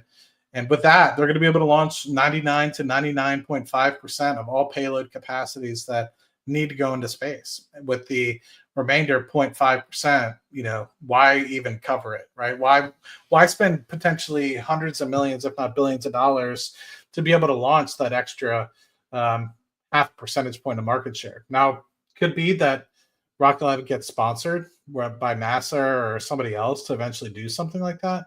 But I think with Neutron being able to meet the needs of 99.5% or 99% of payloads going into space, what else could you need? And it's exciting times, and I'm really excited to share a lot of this with you guys. It's been a lot of fun covering the company. So let's just go through. Sorry, I just went on a big tangent there. Any thoughts on oil stocks? Any recommendations? You just LNG only? I'm really waiting for oil to have another leg down. I don't want to speak too much of it because I feel like if I speak too much of it, I know too many friends, family, not so much family, but friends that are in the industry, and it sounds kind of poor. It's in bad taste to kind of talk about it, but there's going to be a lot of layoffs, man. You're already starting to see a lot of companies take that path to balance the books. Do I necessarily agree with it? No, but to be very honest, the balance of the books at $70 a barrel is not too rough, so it doesn't make sense to be buying here, in my opinion, for oil specifically. So if you could find a specifically natural gas focused company that's beaten down, Henry Hub specifically has been beaten down pretty aggressively over the past few years. It's having that recovery throughout 25. It'll continue to have that recovery, I think, for the latter half of the decade as you meet spot prices kind of at the $15, $16 range in Japan and Europe. As that kind of normalizes, it becomes more of like a oil commodity market, more liquid, no pun intended there. I think that there's a lot of room for natural gas companies to do well in this future. And I think that that's partly the reason why you haven't seen this huge downturn in a lot of these oil and gas companies, is because they used to not get much money for all the gas that they sold. Now they're getting a little bit at least. And so I think that's helped out some of the reserves positions. It's helped out some of the pricing and economics of some of these areas that previously may have had to pay to get rid of gas. Now they're actually potentially making some money on the gas that they have to sell. Because a lot of places now they can't flare it due to environmental reasons, which is understandable, right? There's that, but I just think, you really only buy oil companies when nobody wants to buy oil companies. And right now everyone's talking about buying oil companies, right? I mean, the time you don't want to buy it is when everyone's just like, why would you buy that company? You're an idiot. All oil is going to zero, and everyone's getting bankrupt. And it's worked out well for me twice, right? I invested heavily in 2014, 2015 into oil companies. I did well. BHP was one of my better ones. BHP is they used to be in oil and gas. Now they're specifically back only into minerals, but that was one of my better investments until rather recently. Was probably one of my best investments of all time until recently. Palantir and Rocket Lab obviously showing up to kind of take that crown. But I think it takes time. But I like LNG here. I think next decade is an opportunity. I think Venture Global is an opportunity. Venture Global could have another leg down, but I think once you get to the later half of the year, both projects are currently commissioning or online, and with that, you're going to start to see revenues and run rates that really bring down some of the financial metrics that people might be hitting Venture Global on. I reached out to their IR team. I hope I can have the opportunity to speak to them, and that's all I'll say for now with respect to that. I might have missed some questions, so if I from like 6:13 Central Time onward, if I missed it, please be sure to put it in the chat. How are we feeling about SMCI? It's feeling good, man. Feeling good. I've thought about taking profit. I'm up a couple 100% on some of my options, and didn't expect it to turn out this way. I mean, I expected a little bit, but it's kind of really strange. I feel like it's a little bit in the twilight zone because I haven't really fully gotten the answer yet, but the return has been absolutely phenomenal. So curious to see what ends up happening. My call options are at the $34 strike. So it's been kind of surreal, and I bought them, when some of the prices were getting pretty deflated on some of the premiums, and so one of my contracts might actually be up close to 1,000%. Unfortunately, I didn't put a lot of money into it. That was one that I kind of, I don't want to say bitched out on, but the leaps are even doing well for that one as well. Let's see. Yeah, let's squeeze in some haste missions. I like that. Let's see. Take care of your mom. Hopefully she's okay. Matt Money for Doge president. I don't know if I have the capital efficiency of an Elon or somebody like that, but let's just see. If you want to join Rocket Lab, you got to know a lot of shit. Don't bother calling. You heard it here first. What's a good source for reading about Rocket Lab? I don't want to say what's the best source, but if you look at my Twitter post, pinned post, I run through the company, and it's pretty much everything you need to know about what parts of the business they do. Is it the best course? Is it the most in-depth course about it? No, but it at least gives you an inkling as to what everything Rocket Lab is doing, because Rocket Lab makes it seem like they're just launching stuff into space. The video today, this makes it seem like they're launching things into space and that's it.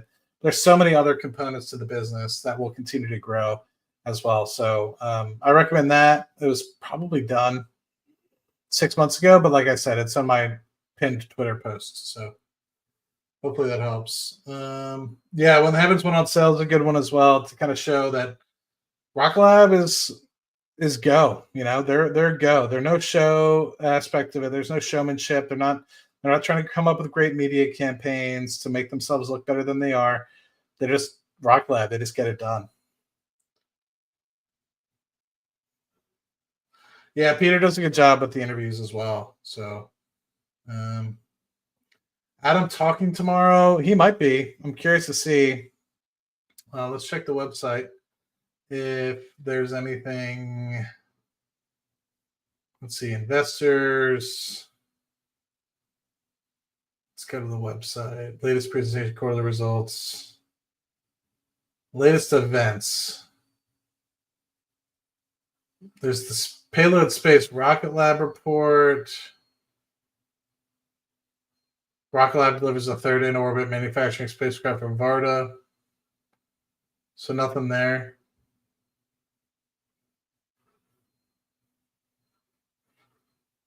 News, maybe? Nothing? Yeah, nothing. Curious to see. They said something about... So February 18th was this launch. First launch that they had. The 9th for Black Sky since 2019. Most prolific launch provider for Black Sky. Let's see if there's anything. Major inflection point for a global defense and internet and intelligence customer base. Mission will bring the total number of satellites delivered to space by Rocket Lab to 210 and follows a record year of 16 launches in 2024. I was just trying to see if they were saying anything about more everything. Muriel, good work. Muriel wrote that article. I know I'm not sharing, guys. Sorry. Let me see if there's anything else. Oh, God. This chat has gone degen. Chat has gone degen.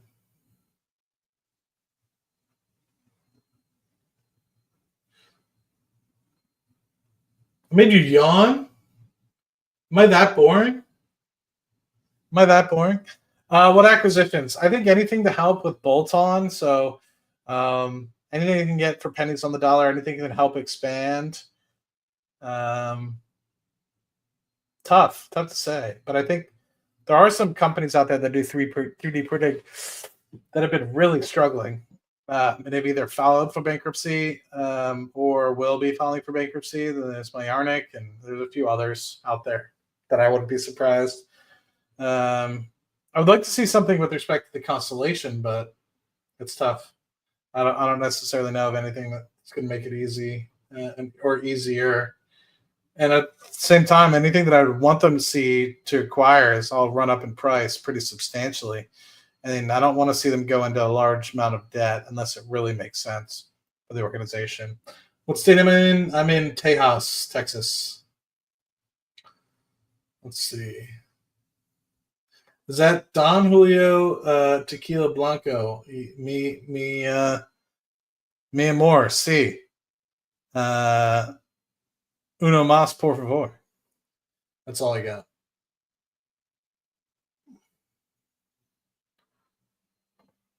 Do you think the launch pads being on final stages will kick a load of cash flow this year or fiscal year 2026?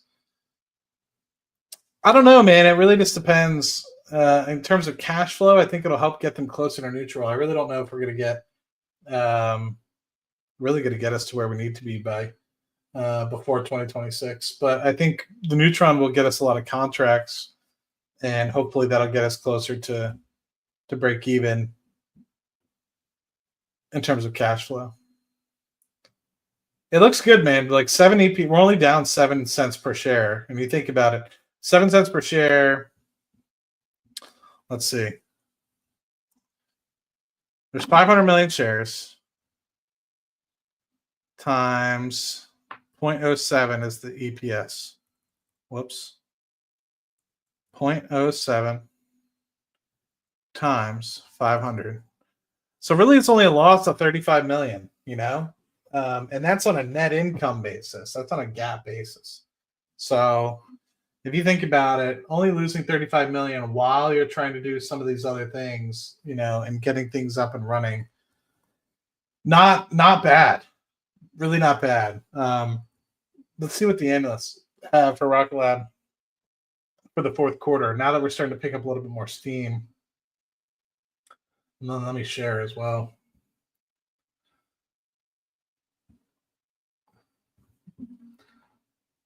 That's me in the corner. All right. So Rocket Lab, don't know what I was doing. Okay, yes, I do. So third quarter, they beat by a cent. The EPS normalized was 7 cents. Gap was 10. The gap for this quarter is the same, 10. So $50 million loss on a gap basis. On a non-gap, 7 cents, so about 35 million.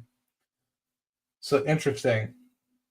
So let's see for estimates on a quarterly basis.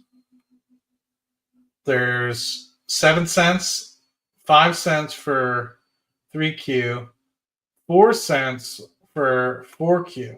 So we're still going to be at a deficit. And it looks like by first half 26 is when they currently have it. So I'm curious if revenues increase. So this is saying we got to get it to a $150 million run rate by the third quarter. I think we'll beat that. But that's me. I think we'll get to that by the second quarter of this year. But if that's the case, so we do get to 150 odd million. It looks like for the estimates is we're going to need to get to 200 million-ish a year. I mean, let me just do some quick math, because I mean, if we're losing 35 million times 12, sorry, times 4, 35 million times 4, so 140 million annually.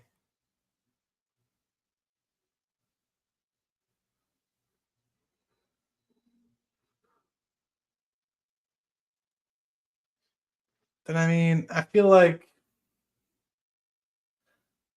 you shouldn't have to be making close to 800 million to break even. I feel like if you get to like 650, 700 million a year in run rate,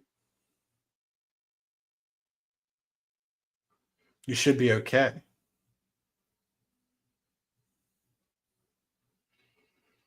You should be okay. Let's do some math. So we're at about, let's just call it 120 a quarter now. And gross profit should be about 36. So I guess you have 75 million. But that's the thing, that 75 million. The 75 million in run rate that you're accounting for.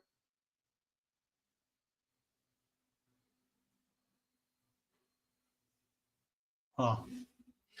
Interesting. Yeah, I don't know. I don't have the answer for you guys on that one. I do play guitar. It's been a while, though. And it would need an amount of practice. I need to get back after it.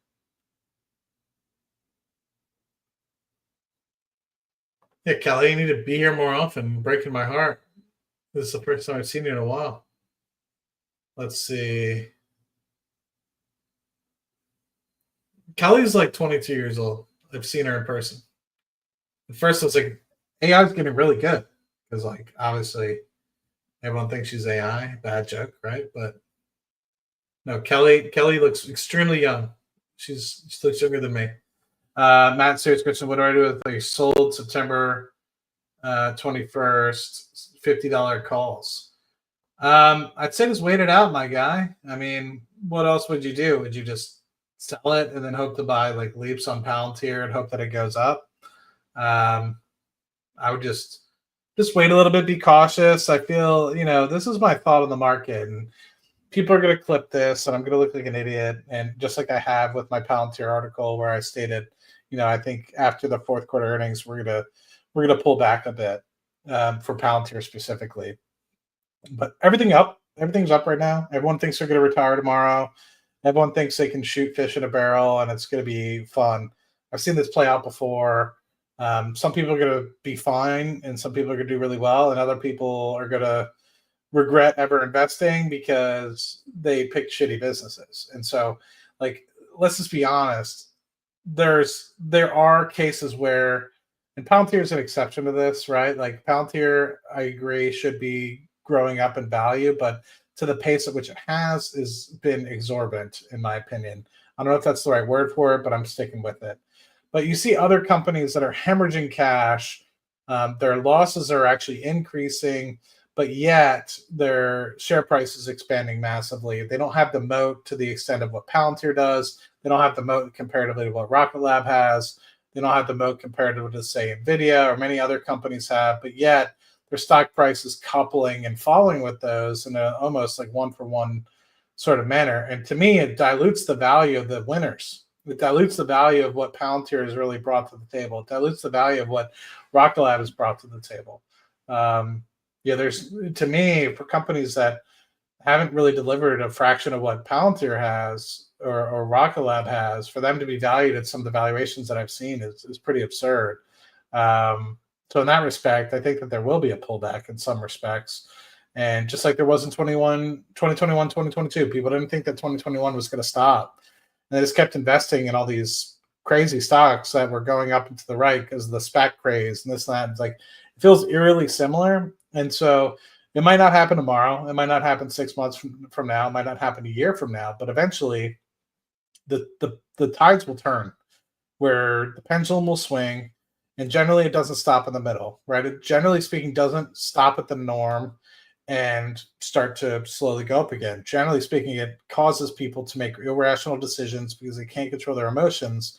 Not only that, but it also will cause people to not potentially sell out of really bad companies. So I would take times like this where you're up on a lot of different things for no good reason. And, because everyone feels like a genius right now. Everyone feels like I could retire and become a stock analyst on X, for the rest of my life and be perfectly fine. And there are other people out there that should do that, right? They've done good due diligence and stuff of the like, but there's a lot of other folks out there that have gotten lucky. And unfortunately, they're going to be caught with their pants down when the pendulum swings to the wrong direction.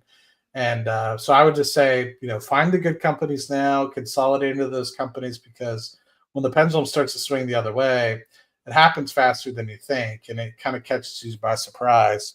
And so I hope it doesn't happen. I wish happiness for everybody. I want everyone to succeed. But I feel like there's just a lot of people that say valuation doesn't matter, this, that, and the other. And I agree. Valuation doesn't always matter, but in some extent it does. It always kind of comes back to what's reasonable and what's not. And, I'm not saying it can't be exuberant. I'm not saying it can't be normal or irrational. But at some point, things come back to the norm. And so with that, I think Palantir is going to be there. And, whether or not you're able to potentially roll out of that in time remains to be seen. Obviously, we're at $120 a share right now, so it's tough in that respect. But what I've been doing, and it's worked well to a large extent, is I'm making a lot of money, relatively compared to the portfolio. And I've been, whatever money I make in other covered calls or other cash secured puts, so I have is buyback contracts, and it's been working really well for that. I've unchained myself from a lot of contracts on Palantir that way. But in reality, I think we're due for a pullback. So with that, I've been saying that for months now, but eventually I'll be right. Eventually there will be one, and I don't look forward to, and unfortunately, the reason why I know there's going to be a turnaround is because people have gotten super nasty. Like, the communities have gotten super toxic, super nasty. That doesn't matter. Instead of like listening and paying attention to each other and trying to learn, people are just like getting super greedy and super nasty with respect to you even thinking a stock is going to go the opposite direction. And so to that, I saw very similar behaviors in 2021. Matt, you're an idiot. You don't know what you're talking about. Valuation doesn't matter, etc. And I'm not trying to just be like an asshole. I'm not trying to say, woe is me. I don't care what people say. I'm doing it fine regardless of whether or not you think Palantir is going to go up or down. Like, I'll be okay, right? Like, I don't come on here to make money. I don't come on here for you guys to like me. I come in here to try to help somebody, whether that's one person, 10 people, 100 people. I don't really know, but what I'm trying to do is just help one person get the help that I never got, because when I was starting out, I didn't have the help. YouTube wasn't really around, in that respect. Like, yeah, there was a couple people with 10, 20,000 followers, but nothing to the extent where I was able to just come on and have somebody just be like, buy this stock, buy that stock because of X, Y, and Z. I like this because there's a few people like Jeremy was starting to get started back in 2016, 2017 when I was, and a few others that have done extremely well. And so I'm not saying, I didn't pay attention to those guys, but the amount of ability and flow of knowledge now is unfathomable. The problem is it's almost so much flow of knowledge that you can't, how do I say this? It's hard to determine who to listen to, because you have people that are making content just because they don't have anything else. I'm not attacking Amit, because everyone always thinks I'm attacking Amit. Amit's a different beast, right? But you have these other people that don't actually know what they're doing. They're just highlighting specific stocks because they get headlines, and they're doing it because it makes money and they can't do anything else. Amit can do a million other things. Amit's very wise. Amit's very smart, and he can do whatever he wants. He just chooses this avenue, and I think he's going to do phenomenal at it, and he's only going to continue to get better. You have other people that are resorting to content creation because they don't have anything else to resort to. They've done everything else, so they can't make money, so they're trying to unfortunately grift people into making themselves look better than normal. And some people call me a grifter. That's fine. They can call me a grifter. I don't really care. I still have a 9-to-5, so I'm not really trying to sell you anything other than trying to help in any sort of way, shape, or form. And maybe you can call that grifting. I don't know. But hopefully that helps. I mean, I just think that the pendulum is going to swing, not just on Palantir, but a lot of the market. But I've been thinking that for quite some time, and it looks like numbers are doing well. But I think something's going to break, and I think for some reason we're going to get a little bit of a reset in valuations.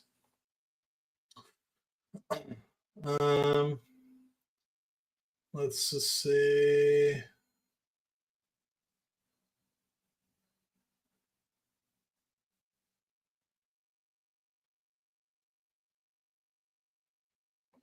Let's see, Celsius. Yeah, I started picking up a small amount of Celsius. Aren't I in the industry? And did you retire? No, I didn't retire. I don't plan on retiring for quite some time. My stuff gets ignored. Did I miss something that you said? Celsius? Or you didn't even say Celsius. You said Siege. Sorry, my contacts are playing games on me. Matt owns UDOC. He ain't getting fired. There you go. UDOC to the moon. Yes, petroleum engineer by education, although I don't do petroleum engineering anymore, although I do focus on and collaborate a lot with them. That's all I'll say. The term baddie is so cringe. Yeah, well. 80 is happy days. 80 is good. Yeah, 80 is good money. 70, I think, is favorable for all parties.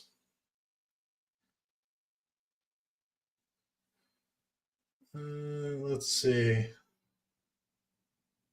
Let's see if there's anything else. So glad to see Matt live. Ken, what's going on, my guy? You good-looking bastard. Look at that flow and beard. Maddie needs a haircut. Look at this. There's a goddamn rat's nest up here. If I had a good barber, though, I'd have a pretty good presidential cut,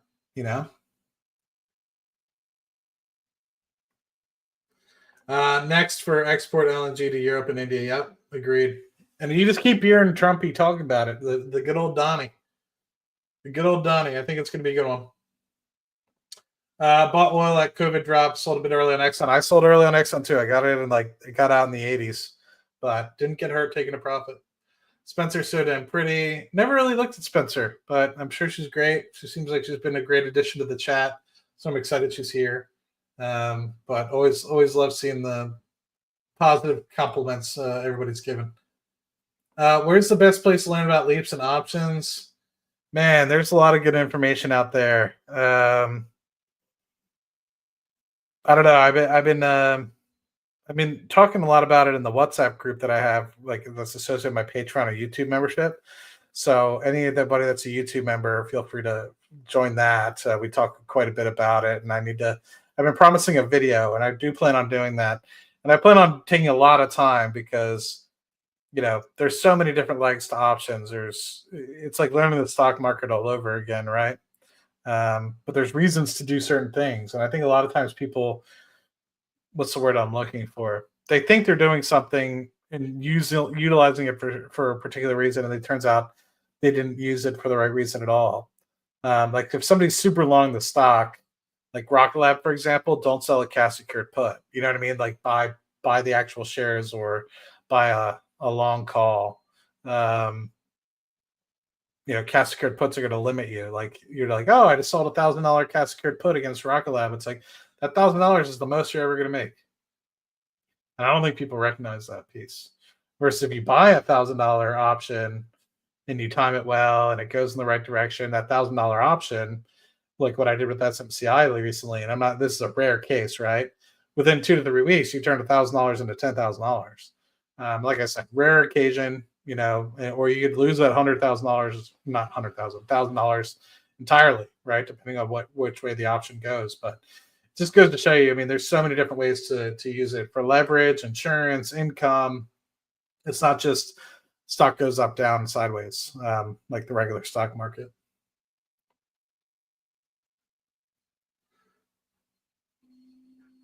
Rocket Lab Wiki, there you go. Hot Ken cooked sausage and peppers yesterday evening and forgot to post about it on X. Hey man, I don't think people know this, but Hot Ken, single, New York. Just saying. He's the one that's gonna get away. Man, there's a lot of love going around. It's like the love boat over here in the chat. Fourth quarter squeeze, more launches than ever. Not sure how that aligns with the revenue, but I'm anticipating a surprise beat. What do you think? They did well. They did well. I wanted them to get to 18. They didn't quite get there, which is fine. They squeezed in more than I was expecting. It's hard to justify or know what is actually going to happen. I think launch is a little less important, but yes, there's still $8-9 million per launch. And as we go into 2025, I expect closer to $8.5 million per launch. It's kind of a base, just as we go through the backlog. But I don't know. I think we'll do well. I think. What are they predicting on Rock? Sorry, what are they predicting here? They're predicting 130 million. That'd be nice. 117% growth. I think that's about what they were predicting at Rocket Lab. So we'll see. We will see.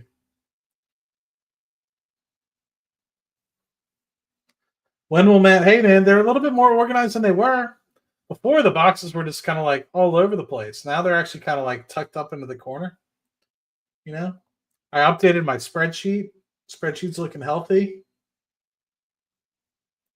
I know it's off topic, but thoughts on SMCI? I think there's still potentially an opportunity to do okay on it. If it turns out that there's no fraud, I anticipate that's what they're going to show in the next week. They have literally a week left to financialize the fourth quarter earnings for 2024 and the first quarter earnings for 2025. So they literally have until next Tuesday, the 25th. So I think between now and then, it'll do well. Unless there's some sort of news that shows, hey, they're going to delay, or they've alerted to the SEC they're not going to be able to get it on time, or NASDAQ they're going to be able to get it on time, etc. But I think the showing of the second quarter results, although preliminary, was a positive direction. I don't think that they would have came out with the second quarter results ahead of the 25th if they weren't confident. And if they weren't confident and they went on the call and talked very confidently like they did, then they're some of the best actors of all time, and Hollywood should give them a call. Let's see. Let's talk about XMCI. Oh, man. I think SMCI will be a good one, man. It's going to be tough, though, because the premiums have already been really inflated for a lot of those options contracts. So I'd be curious to see if people are able to do well.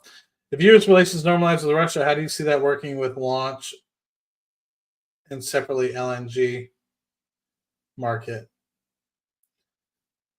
With launch, I think that, with launch, I don't know if you're talking about like rocket launches, but I don't think it'll ever go back to normal with respect to rocket launches. In terms of the LNG market, I think that's more of a Europe question than it is with the US, because Europe, I feel like, is going to be one of the bigger clients. And I don't know if the pipelines from India are set up to get Russian gas. I know that they can get, I was doing research on this the other day. Don't ask me how I know this, but I think they get from Pakistan and they also get from Kazakhstan, but I don't know if they get from Russia per se. Maybe there's pipelines that go through Kazakhstan through to Pakistan. That I don't know, but I think it's not so easy to go from Russia to India for natural gas. So natural gas is going to be purchased by India. It's going to be purchased by Japan as well, and so. I think it's a little bit more complicated than just the U.S. and Russia relations. But even still, I think that with it, people are going to want to diversify, unless it's stupid cheap. Like unless for some reason Russian gas is stupid cheap and people are able to buy it for pennies on the dollar comparatively to what the U.S. is offering. But I find that would be tough. But I could be wrong on that. I could be wrong on that.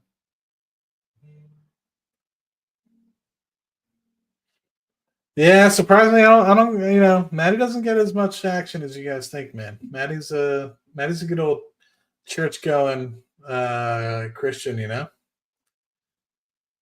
I ask a question? I sold my first stock today, and with the shares I have left, it made my cost per share go up 75 cents. I was wondering how that happens. For sure, it depends. Like if you selectively choose what your cost basis is, then what you sell. Then there's that. But otherwise, what's going to end up happening is what generally happens is the shares that get sold, and it depends on what broker, right? But generally, if you buy shares that, let's just say you bought in 2021 and you sell, those shares that you bought in 2021 are going to take preference over the more recent shares. So what I recommend is if you do sell and you're in a brokerage like Fidelity or something like that, you use something called specify shares that you sell, and you sell the ones that obviously don't have as much capital gains associated with it. I think always if there's long-term shares, it'll always sell long-term shares because I think it doesn't want to automatically put you into a this is if you just hit sell, right? You don't specify shares or anything like that. But I think if you do that and you have shares that are long, some that are short, I think it'll always try to sell the ones that are long. And what I mean by long is when you classify capital gains, it's separated into short-term and long-term.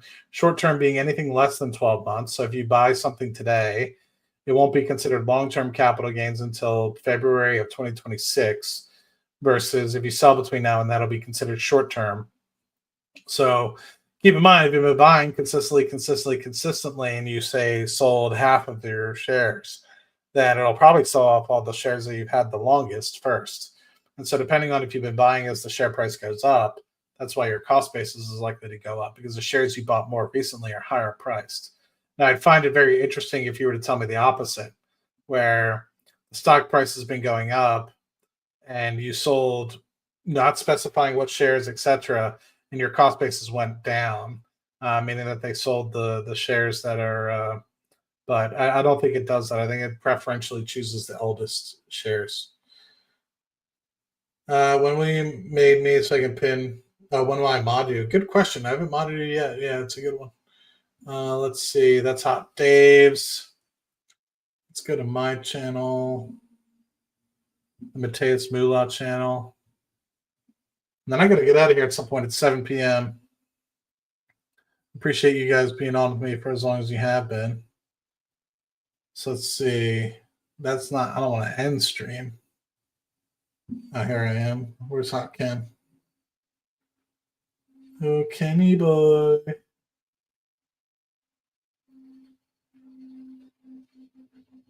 Where you at? Why can't I find you, Hot Ken?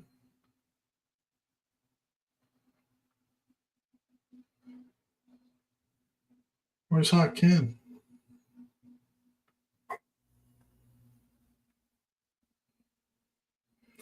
Did Ken leave? Damn it, Ken. Why can't I find you?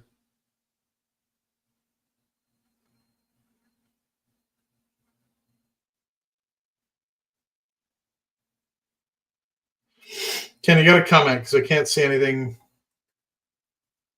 after. Let's see, style. I'm not seeing Hot Ken.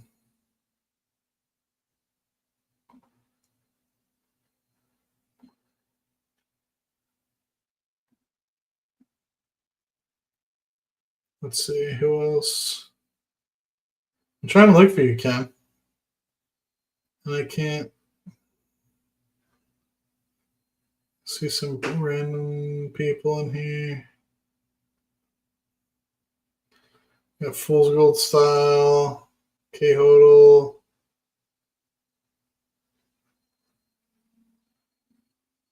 Looks like we lost Ken. Well, if you come back, then I'll try my best to get after it. Because I'm at 6:35. Man, am I far behind? I'm like half an hour behind. Don Juan, let's see. Yeah, very slow. And I answer questions with a lot of... Let's see.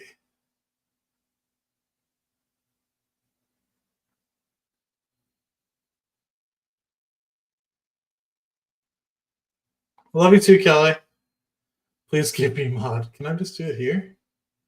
Put user timeout, delete.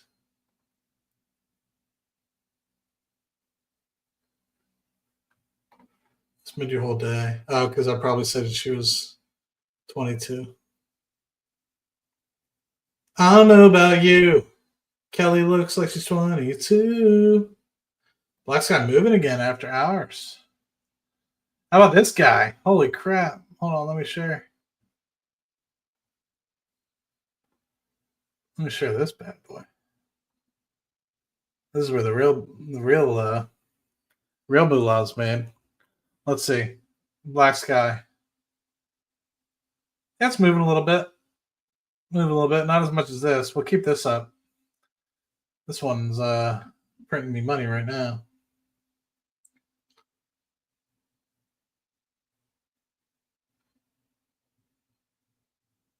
Mateus Moolah, man. Appreciate you stopping by. Not a lurker. You're the man. Yeah, I probably answered this way too late. You're probably like, did I understand any commentary? I did not. Matt, don't sell. I did cry like a baby because I am one.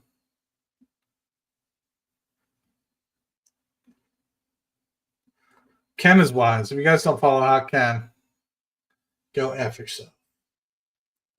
Let's see.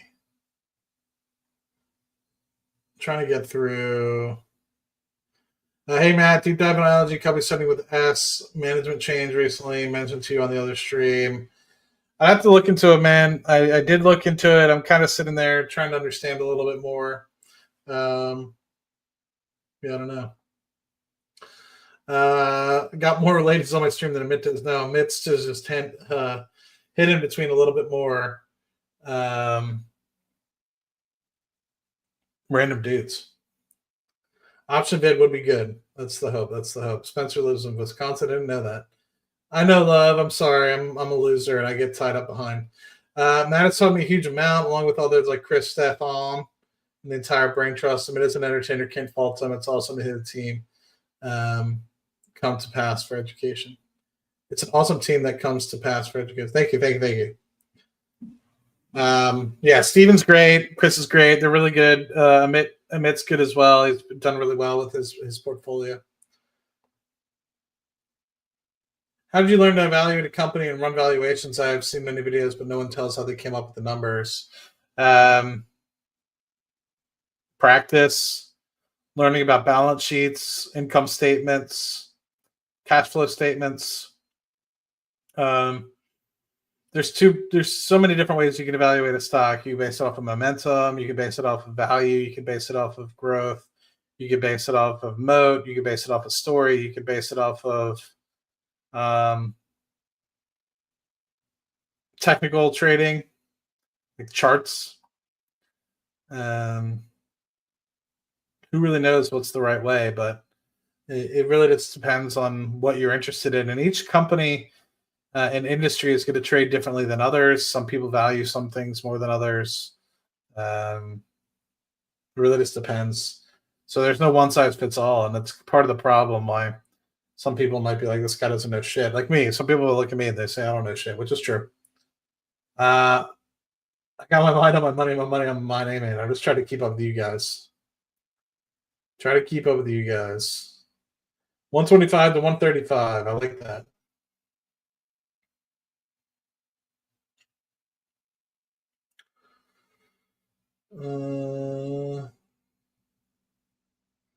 Don't show them a picture of your rocket lab. I will try my best. A lot of cuties, women. There you go. They're good people, man. They're really good people. They're very sweet, and they keep me grounded. And I appreciate their support.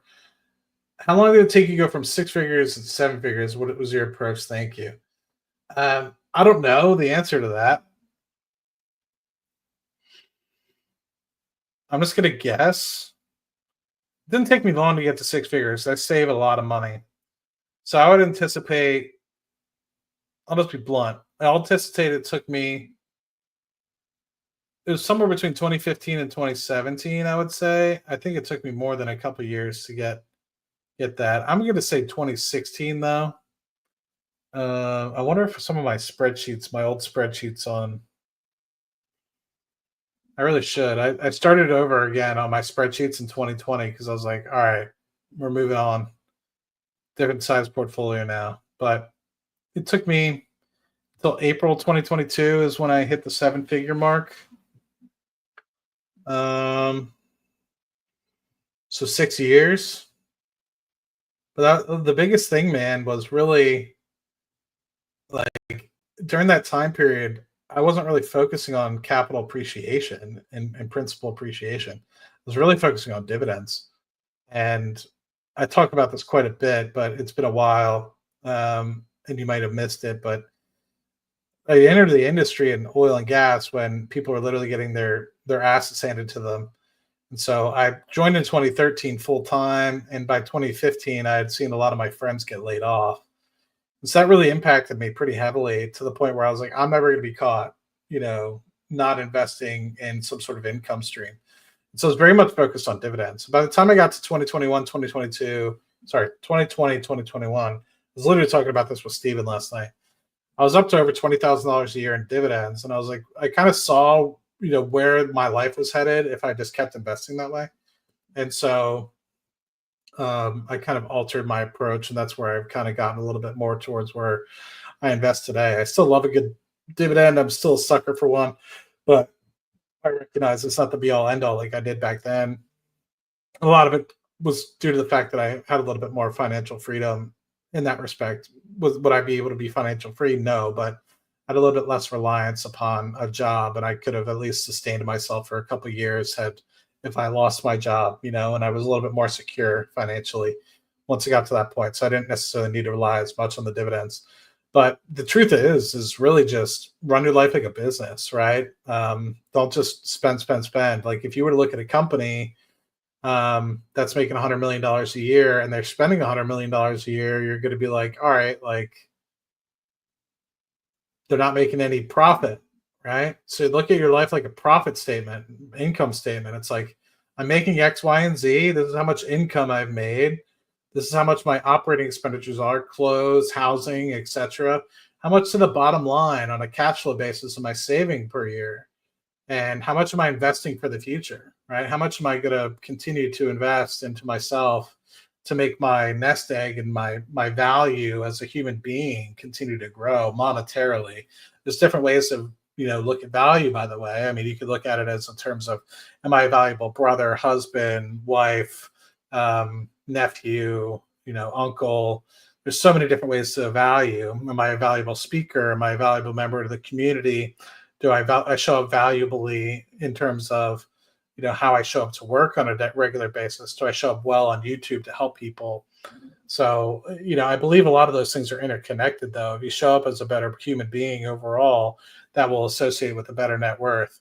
Now, there's the Dalai Lamas of the world that don't necessarily care about the capital, but I guarantee if Dalai Lama wanted to write a book and make money, he could do it really well. But a lot of that has to do with the fact that, he's done a lot of good work with respect to a lot of different things worldwide, and people really respect him, and he's got a good brand. So I think it's about your brand and having a good brand, whether that brand is associated with like social media or not.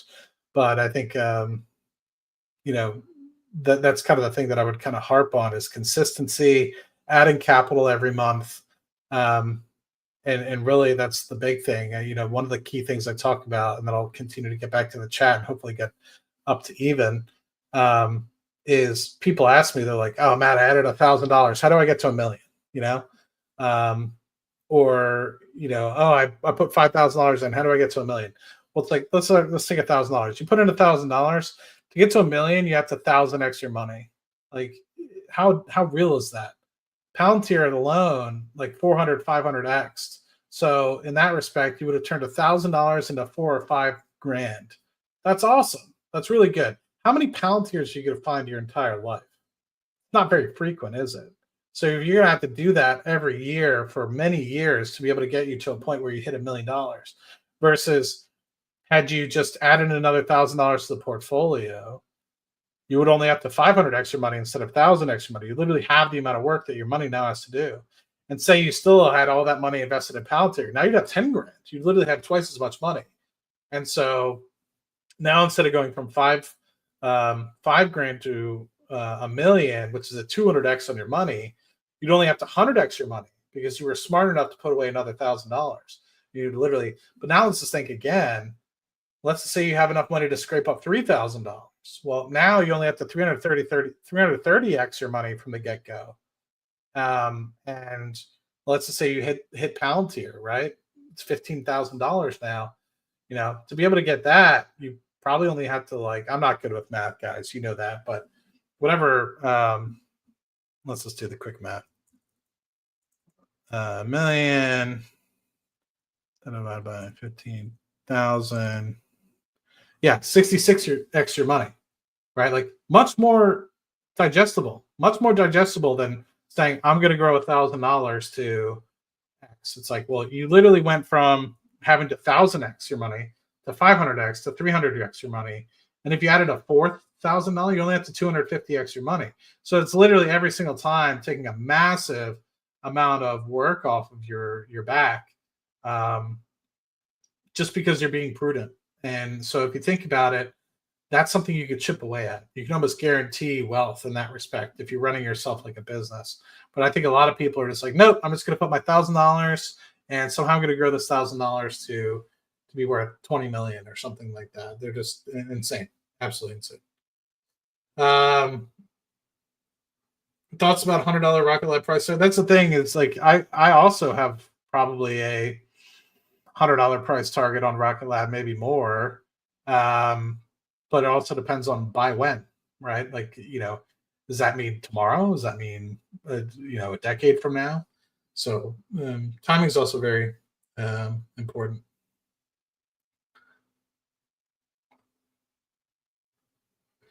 Over your career, do you make more money on just stocks buys going up and you getting in earlier with contracts and strategies like that? I'm trying to follow this question. I guess over my investment career, I think just the portfolio growing. I mean, you consistently add, you get 20% growth in a year, you get another 20% growth the next year. It just kind of compounds in that respect. Compounding is really a thing. It kind of just shows up and you get really, really happy about it. I can understand selling SMCI. There's nothing wrong with taking a profit. Nothing wrong with taking a profit. Manny needs to get out, and then he can get some. I'm too busy making these damn videos for you guys. You know, that's what I hire you guys for. You guys are here to help me.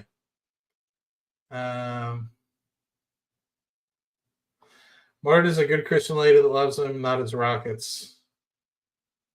See? It's a church-loving Pennsylvanian.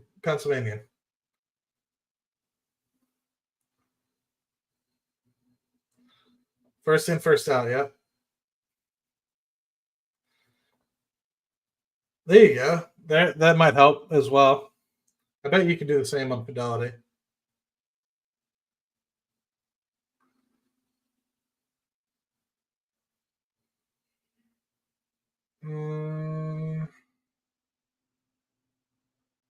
Hot Adam, man. He's the man for the legend.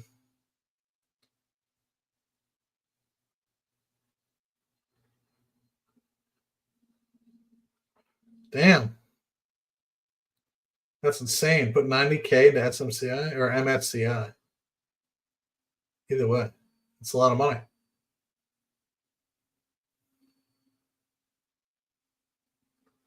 So I do requests. I'm not the best singer as I used to be.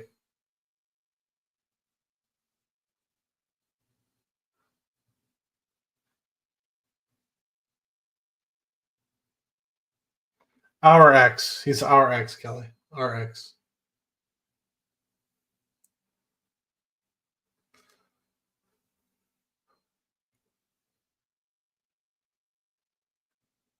I appreciate that, June. Yeah, I try not to miss anybody. I feel bad. People come and yeah, people come and they want to chat, and I don't want to miss anybody's questions. You know, I feel bad if I miss somebody's questions.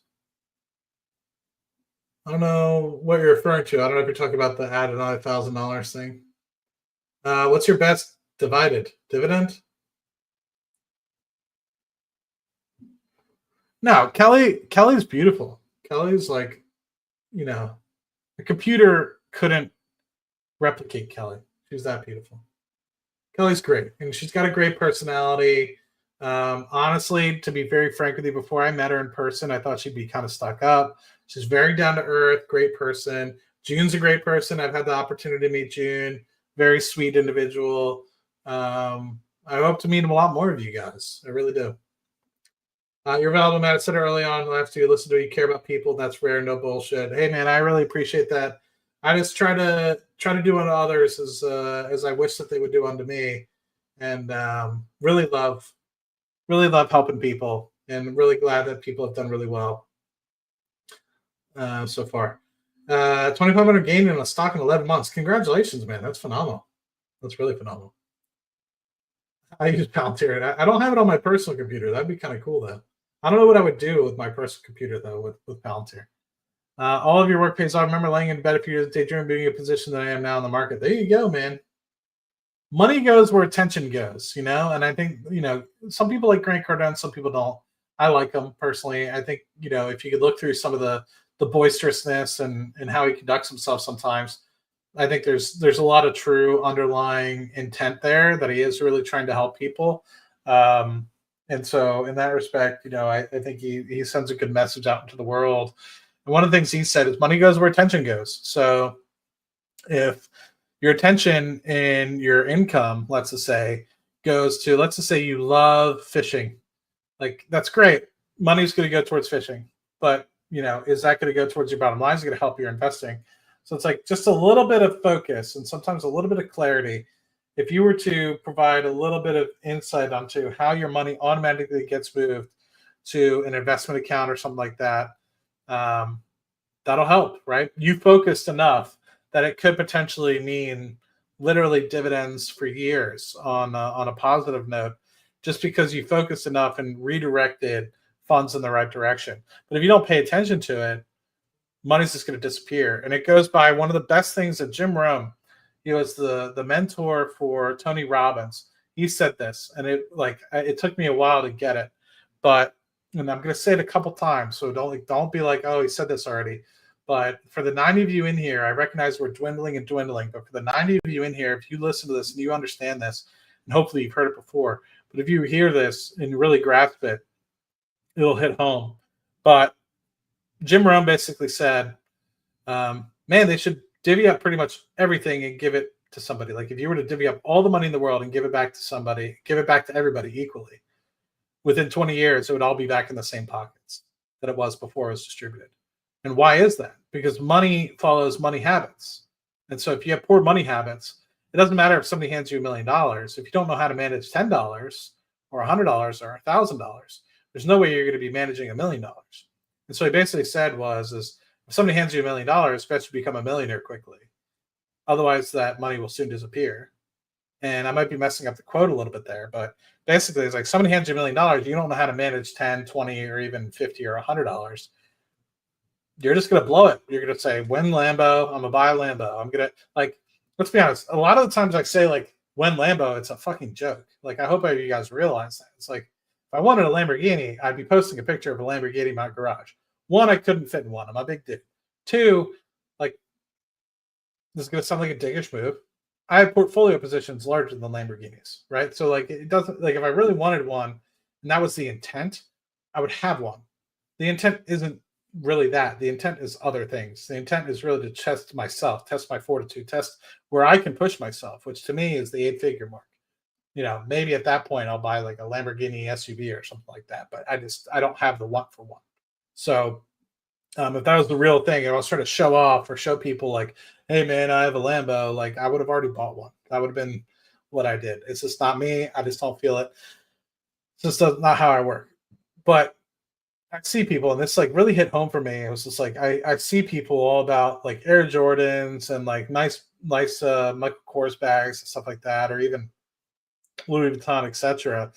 But they barely make any money. Like, you know, they're making close to minimum wage and stuff like, and it's kind of depressing. It's like, I get it. Like, you want to treat yourself. You want to have those feel good items. And at the end of the day, like, you could be using that money for other things. And so, unfortunately, a lot of times if somebody got handed $1 million, win the lottery, like, you hear me think about how many people win the lottery, NBA players, NFL players, they all go broke. And it's because they don't necessarily have those financial toolkit, the financial acumen, business acumen to be able to maintain that $1 million thought. So in order to become a millionaire, best you become a millionaire quickly. Otherwise, the money will soon disappear.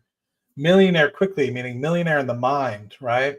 You have to become a millionaire in the mind before the actual numbers show up and hit your bank account. This is a test. Everything that you're investing, everything that you're working towards is a test.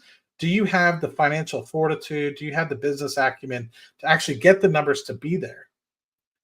I've seen so many people hit the 6-figure mark and they blow it. They buy a new truck, they buy something that they like, and it's different if you're using the truck to say for business or something like that. It's going to activate an additional revenue stream. I'm not saying, you know, you can't go buy new things, especially for businesses and stuff of the like, but I see so many people just like fall off the wagon after they made such a great start. They do 1 or 2 years and they make $100,000. Think about if they put another 2-3 years in, it might be a 300, 400 grand. And so I see so many people fall off the wagon, unfortunately. And it's really sad. And it just goes to show like they don't have that millionaire mindset, and it really screws them up in the long term. And what could have been a pathway towards having multiple millions of dollars, they've now had to restart at close to zero or half or 50%, 20% of the initial volume that they originally had in their grasp. And it's really sad to see. So that's one of the things I think I really want to relay to people and share is like, you know, it's really about just having that right mentality about money and being tested all the time. Like if you feel anxiety a little bit, like feel like, am I being tested right now? Is this the world testing me to see if I can go from having, let's say, $100,000 to $5 million, you know? And what you'll soon realize it's just money. Like, but in reality, it's like you have to think fast and slow with it. And I don't know how to describe it. And so that's probably why I don't have $20 million yet. But when I get there, I'll let you guys know. But I think it's about understanding that the way that we think about money is wrong a lot of times. And but at the same time, it's exactly what you think it is. So it's very abstract.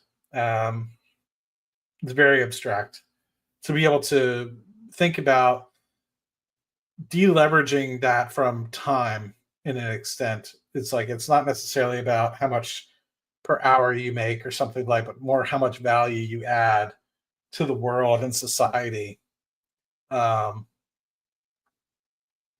Very interesting concept. What am I doing? A meet and greet? I met people in Houston. I meet with Roy all the time. I met with Dougie last week. We had lunch on Friday last week. It was a good time. I'm more than happy to meet people. I also have to be cautious. You know, not everyone has the best intentions. Luckily, I have a lot of people in the chat that are phenomenal. I'd love to meet a lot of you guys, and I have met a lot of you. I've met Kelly, June, Doug. I talk with Ken quite frequently on a weekly basis now. Who else have I met in the chat? So yeah, I mean, I hope to meet a lot of you guys, but unfortunately, I'd have to do it in a public setting because sometimes people just aren't the best. Luckily, you guys have all been really good, but I think there's some people out there, man, that really just don't wish well upon people. And you meet some of them on X. You meet some of them on YouTube that really just don't want you to be successful.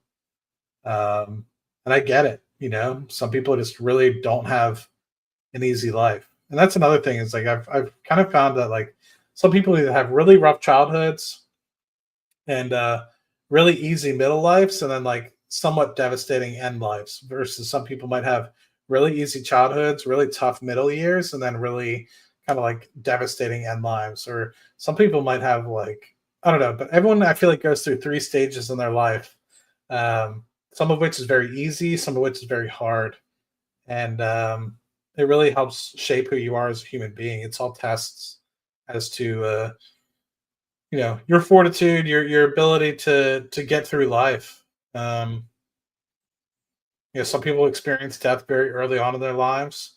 I was fortunate to, yes, I had death here and there, but it wasn't devastating enough where it really shaped me as a human being.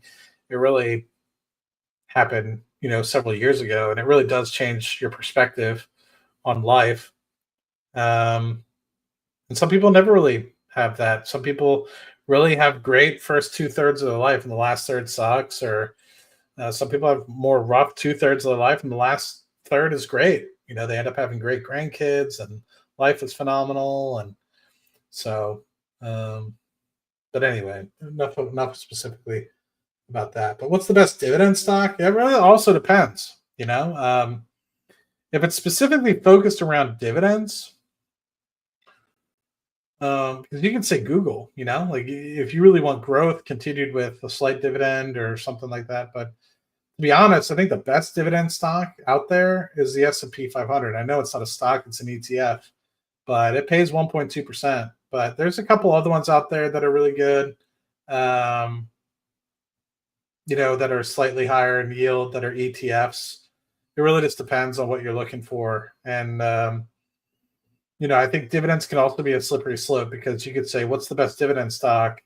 And then you're chasing 9, 10%, 11%, 12% yields. And then the dividend gets cut, you know? And when the dividend gets cut, you're like, oh shit, the stock price collapses. Next thing you know, you're trying to make pennies, you end up losing dollars, and it's not good. And, you know, it really just depends a lot. That's what it is. Like a lot of investing is like, it's a lot of rule of thumbs. It's a lot of you don't know what you don't know. It's a lot about managing risk. It's a lot about discipline. It's a lot about not thinking there's easy money to be made out there. Money's easy to be made, right? But like sometimes I think people are like, oh, like some of these covered call ETFs, they're like, oh, I'll definitely outperform the market. Like it's the S&P 500 and it yields dividends, right? It's like, yeah, like there's a caveat, right? You know, generally speaking, you know, it's very difficult to outperform the market. So sometimes it's just better for most people just to invest in the market, you know, and not really put too much detail and depth into it. because you might be better at other things. You might be a really good, like for me, let's just take me. I'm not going to say this is me, but let's say I'm a really good engineer and I'm really good at my side businesses or something like that. I'd rather take my money from a side business and put in the S&P 500 if that was an easier way to make money than specifically focus on trying to leverage. Because like, what are you going to do? At most, make 5%, 10% on a 5-year rolling basis better than the S&P 500. It's probably better you just added more money.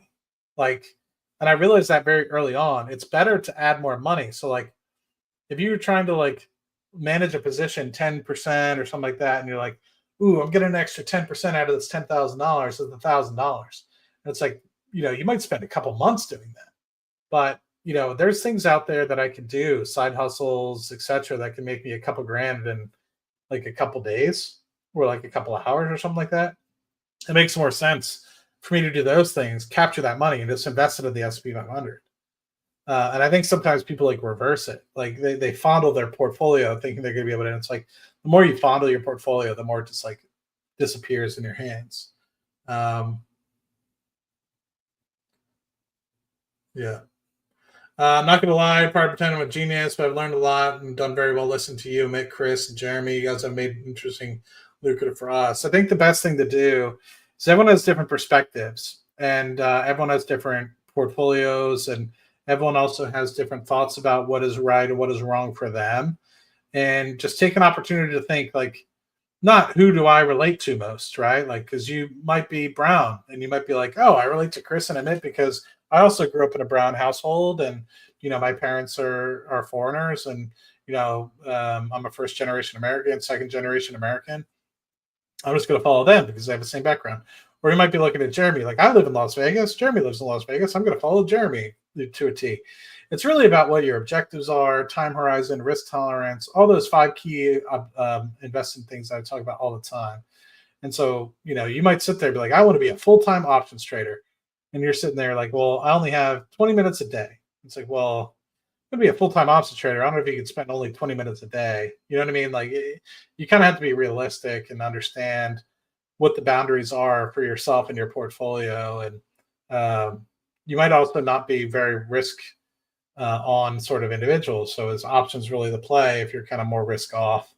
And you can use options to help reduce risk as well. So it's really just depends on what you want to do. And I think a lot of times when it's happening is people will do so, like, let's just take, for example, let's just say you have a seven-figure portfolio. I'm going to move differently than somebody that has 5 figures. And I'm not trying to be mean with that. I'm excited that people have saved $5,000 or $10,000 or 20 or 30, but we're going to act and move in a completely different direction. And so in manner, right? Just like I have changed how I've moved, right? Like I've moved, like how I've matured my portfolio is very interesting. And, I went from dividends to more growth-oriented stocks. And so if you'd ask me, like, Matt, you're going to be investing in space companies that are, just getting into revenue and don't even make a net income yet, I think you're crazy. But here I am, and I'm looking and realizing the forward potential. And, a lot of that started with my investment in Google and understanding, like, it's not necessarily about what the earnings are today, but what the earnings are in the potential future and what things are coming out and what moats there are. And, that sort of thing. So it really just depends on what you do and understanding that everyone's perspective is different, and it's about having a diversity of thought. And that's the beauty of the brain trust. We talk about the brain trust. It's like me, Chris, Steve, a few others, Amit, obviously, but he's generally really busy. And then we have Ken now. Ken has made himself known on my channel at least, and so we talk and we're like, that's stupid, but we all collectively came together. Like, I don't know if it was me or Chris or somebody were like, SMCI. And I was like, I'm bullish. Like, I remember being like in it. Nobody had to convince me. I was like, I honestly think like if it was this bad, it would have already fallen apart. And so, and it still could fall apart. You know what I mean? Like, it's not next Tuesday yet, boys. So, and ladies. So it's like, but I was very confident. I was like, I think it's more likely, yes, that it's fine, then no. And, you know, then we had Ken chime in, we had Steve chime in, we had Chris, and Amit was kind of, I think he was working on Hood Weekly or something. It doesn't really work out because he does Hood Weekly on Mondays. So we need to find a different time to get him in. But yeah, like we all collectively were like, yep. And we each, over the coming days, asked, like, I don't know if I was first or second to get in, but I was definitely one of the first two. And then I know Chris got in, and then I know Steve got in a little bit later. And I think Steve got better because the price was going down a little bit towards the end of January. And so I was like, shit. I was like, am I getting everybody into a fucking dog right now? Like convincing because I bought, you know, I'm like, you know, crowdfunding people behind me. But anyway, it's worked out well. I've been thinking about taking profit. It's not a life-changing amount of money, but it is kind of cool because, you know, it's a month's salary or so. And that alone, being able to make a month's salary or so, that's not stuff that goes to bills. There's no OpEx associated with that. It's just going directly back into the investment account. So it's kind of nice in that respect.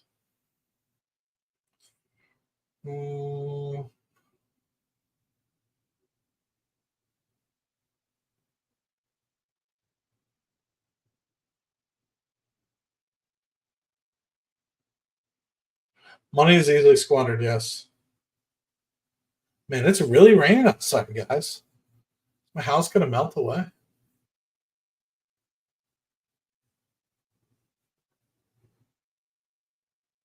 Me and Chris doing cash flow stream? I might ask him. We were supposed to do one yesterday. We never did.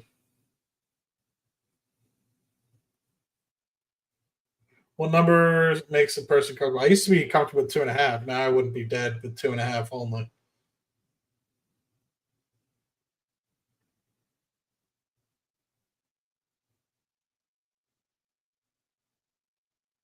If I come to Vegas, I have a local gaming bar. We can do a meet up and greet. Yeah, man. I know Mitt wants to do something in Vegas, and we'll see. I'd be down. For sure. When you have growth mindset coupled with ambition, there's no number that could ever make you feel truly comfortable. You're always chasing for more for the love of it. Yes. Love that. Love that.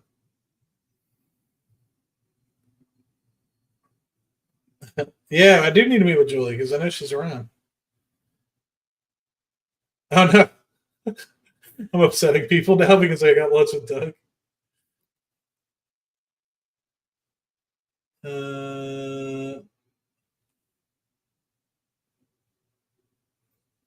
Wait, I thought we were dating.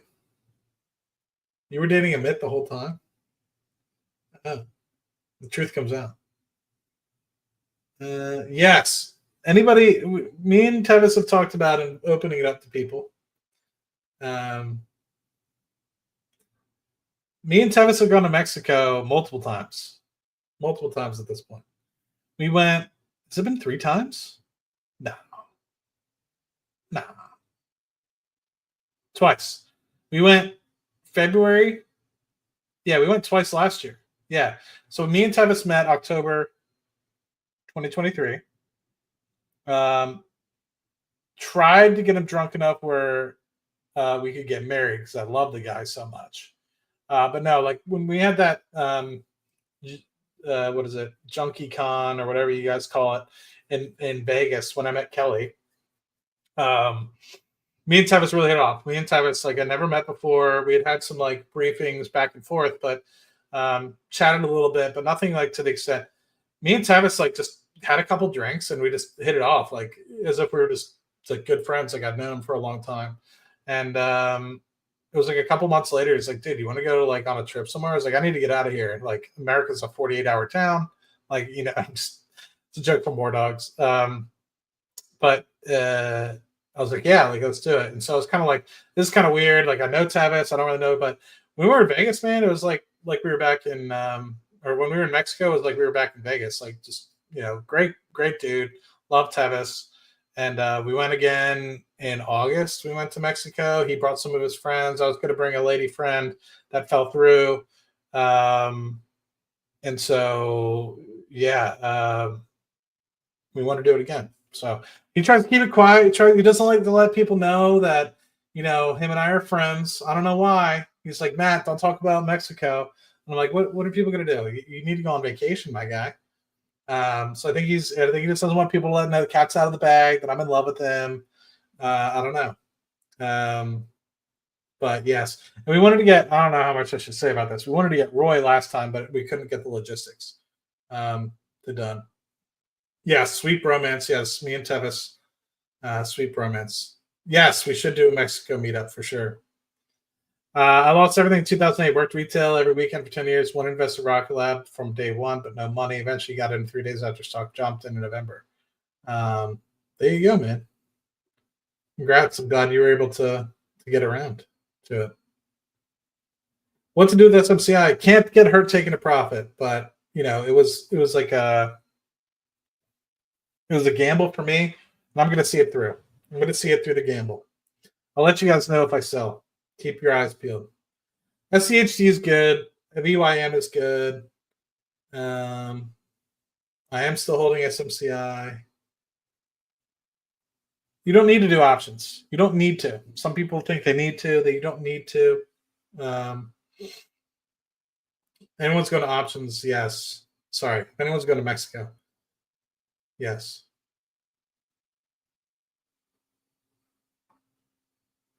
Yeah, own it, play it slow. Do I do stop sales? I don't. The problem with stop losses is, let's say you put a 5% stop loss. Let's say the stock opens up 10% down, and there was like just a circuit breaker, and it drops 10% overnight, and deep sea happens or something like that. A lot of times that's just not warranted. I think stop losses are more warranted if you are doing more day trading, or you're doing something like Super Micro being up 16% a day and on a huge run.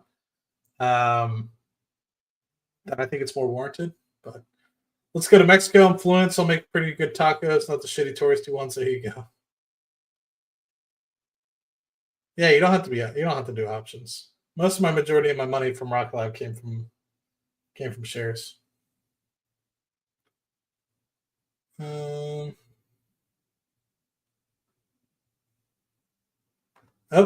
heard it first. I don't want any drama there.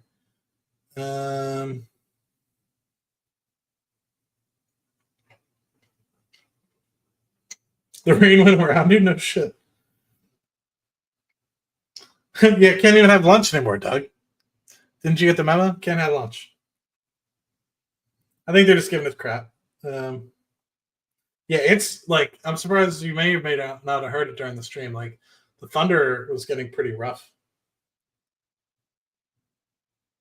Yeah, I'm excited to see Kelly around. I feel like she's been busy crushing it. I need to have a conversation with her as well, because I need business advice from Kelly. And believe it or not, Kelly is a very successful person, and for her to dedicate so much time to the community is a blessing as well. Will I ever try to become an accredited investor? I mean, technically, with just technically, I guess I would need like a piece of paper, or like approval of funds or something like that. I don't know, but I've never invested in anything that requires me to be actually accredited. I would like to potentially invest in some startups. So whether or not there's avenues to kind of let people know, like I have my hand up, and maybe groups of people that they could potentially market to in terms of investing in specific fundraising and stuff like that, or financing rounds and stuff like that. But I mean, technically, I guess I'm an accredited investor, because I have both criteria. Don't want to sound cocky here, but I have both over 7 figures, and then from an income standpoint, I have that covered as well. So yeah, you can buy private companies. Yep. Oh man, I really catch up to the chat, and it's really 7:45, guys. I literally said I was going to leave at 7 o'clock. Holy crap! And it's 7:45, but you guys rock. I really appreciate you. reach out to me via WhatsApp if you guys have it, or reach out to me via comment section or anything like that. X, my DMs are always open. Love you guys. Love that the women always come together on the chat. It makes me super excited to see you guys. It's super funny. I always appreciate you guys' love. And yes, so proud for catching up. You're so thoughtful and thorough. I just appreciate everybody sticking around for such a long time while I'm like reading things that are 30, 40 minutes old. But as always, I appreciate you guys so much. I do great lives. I appreciate that. I appreciate that. I try my best, and I know I don't do them enough, but yeah, I definitely try when I have the opportunity. And so I was like, you know what, I'm already on. I might as well continue. And it kind of sucks. I'm sure some people chime in to just the rocket launch, and unfortunately, we had 2 hours extra after the rocket launch, and hopefully people see. Did I see your meat joke? I did not. Let me see.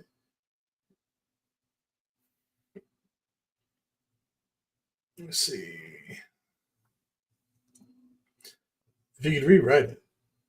Oh, Vegas for EDC, that'd be cool. I don't see it, Midwest. What time is it?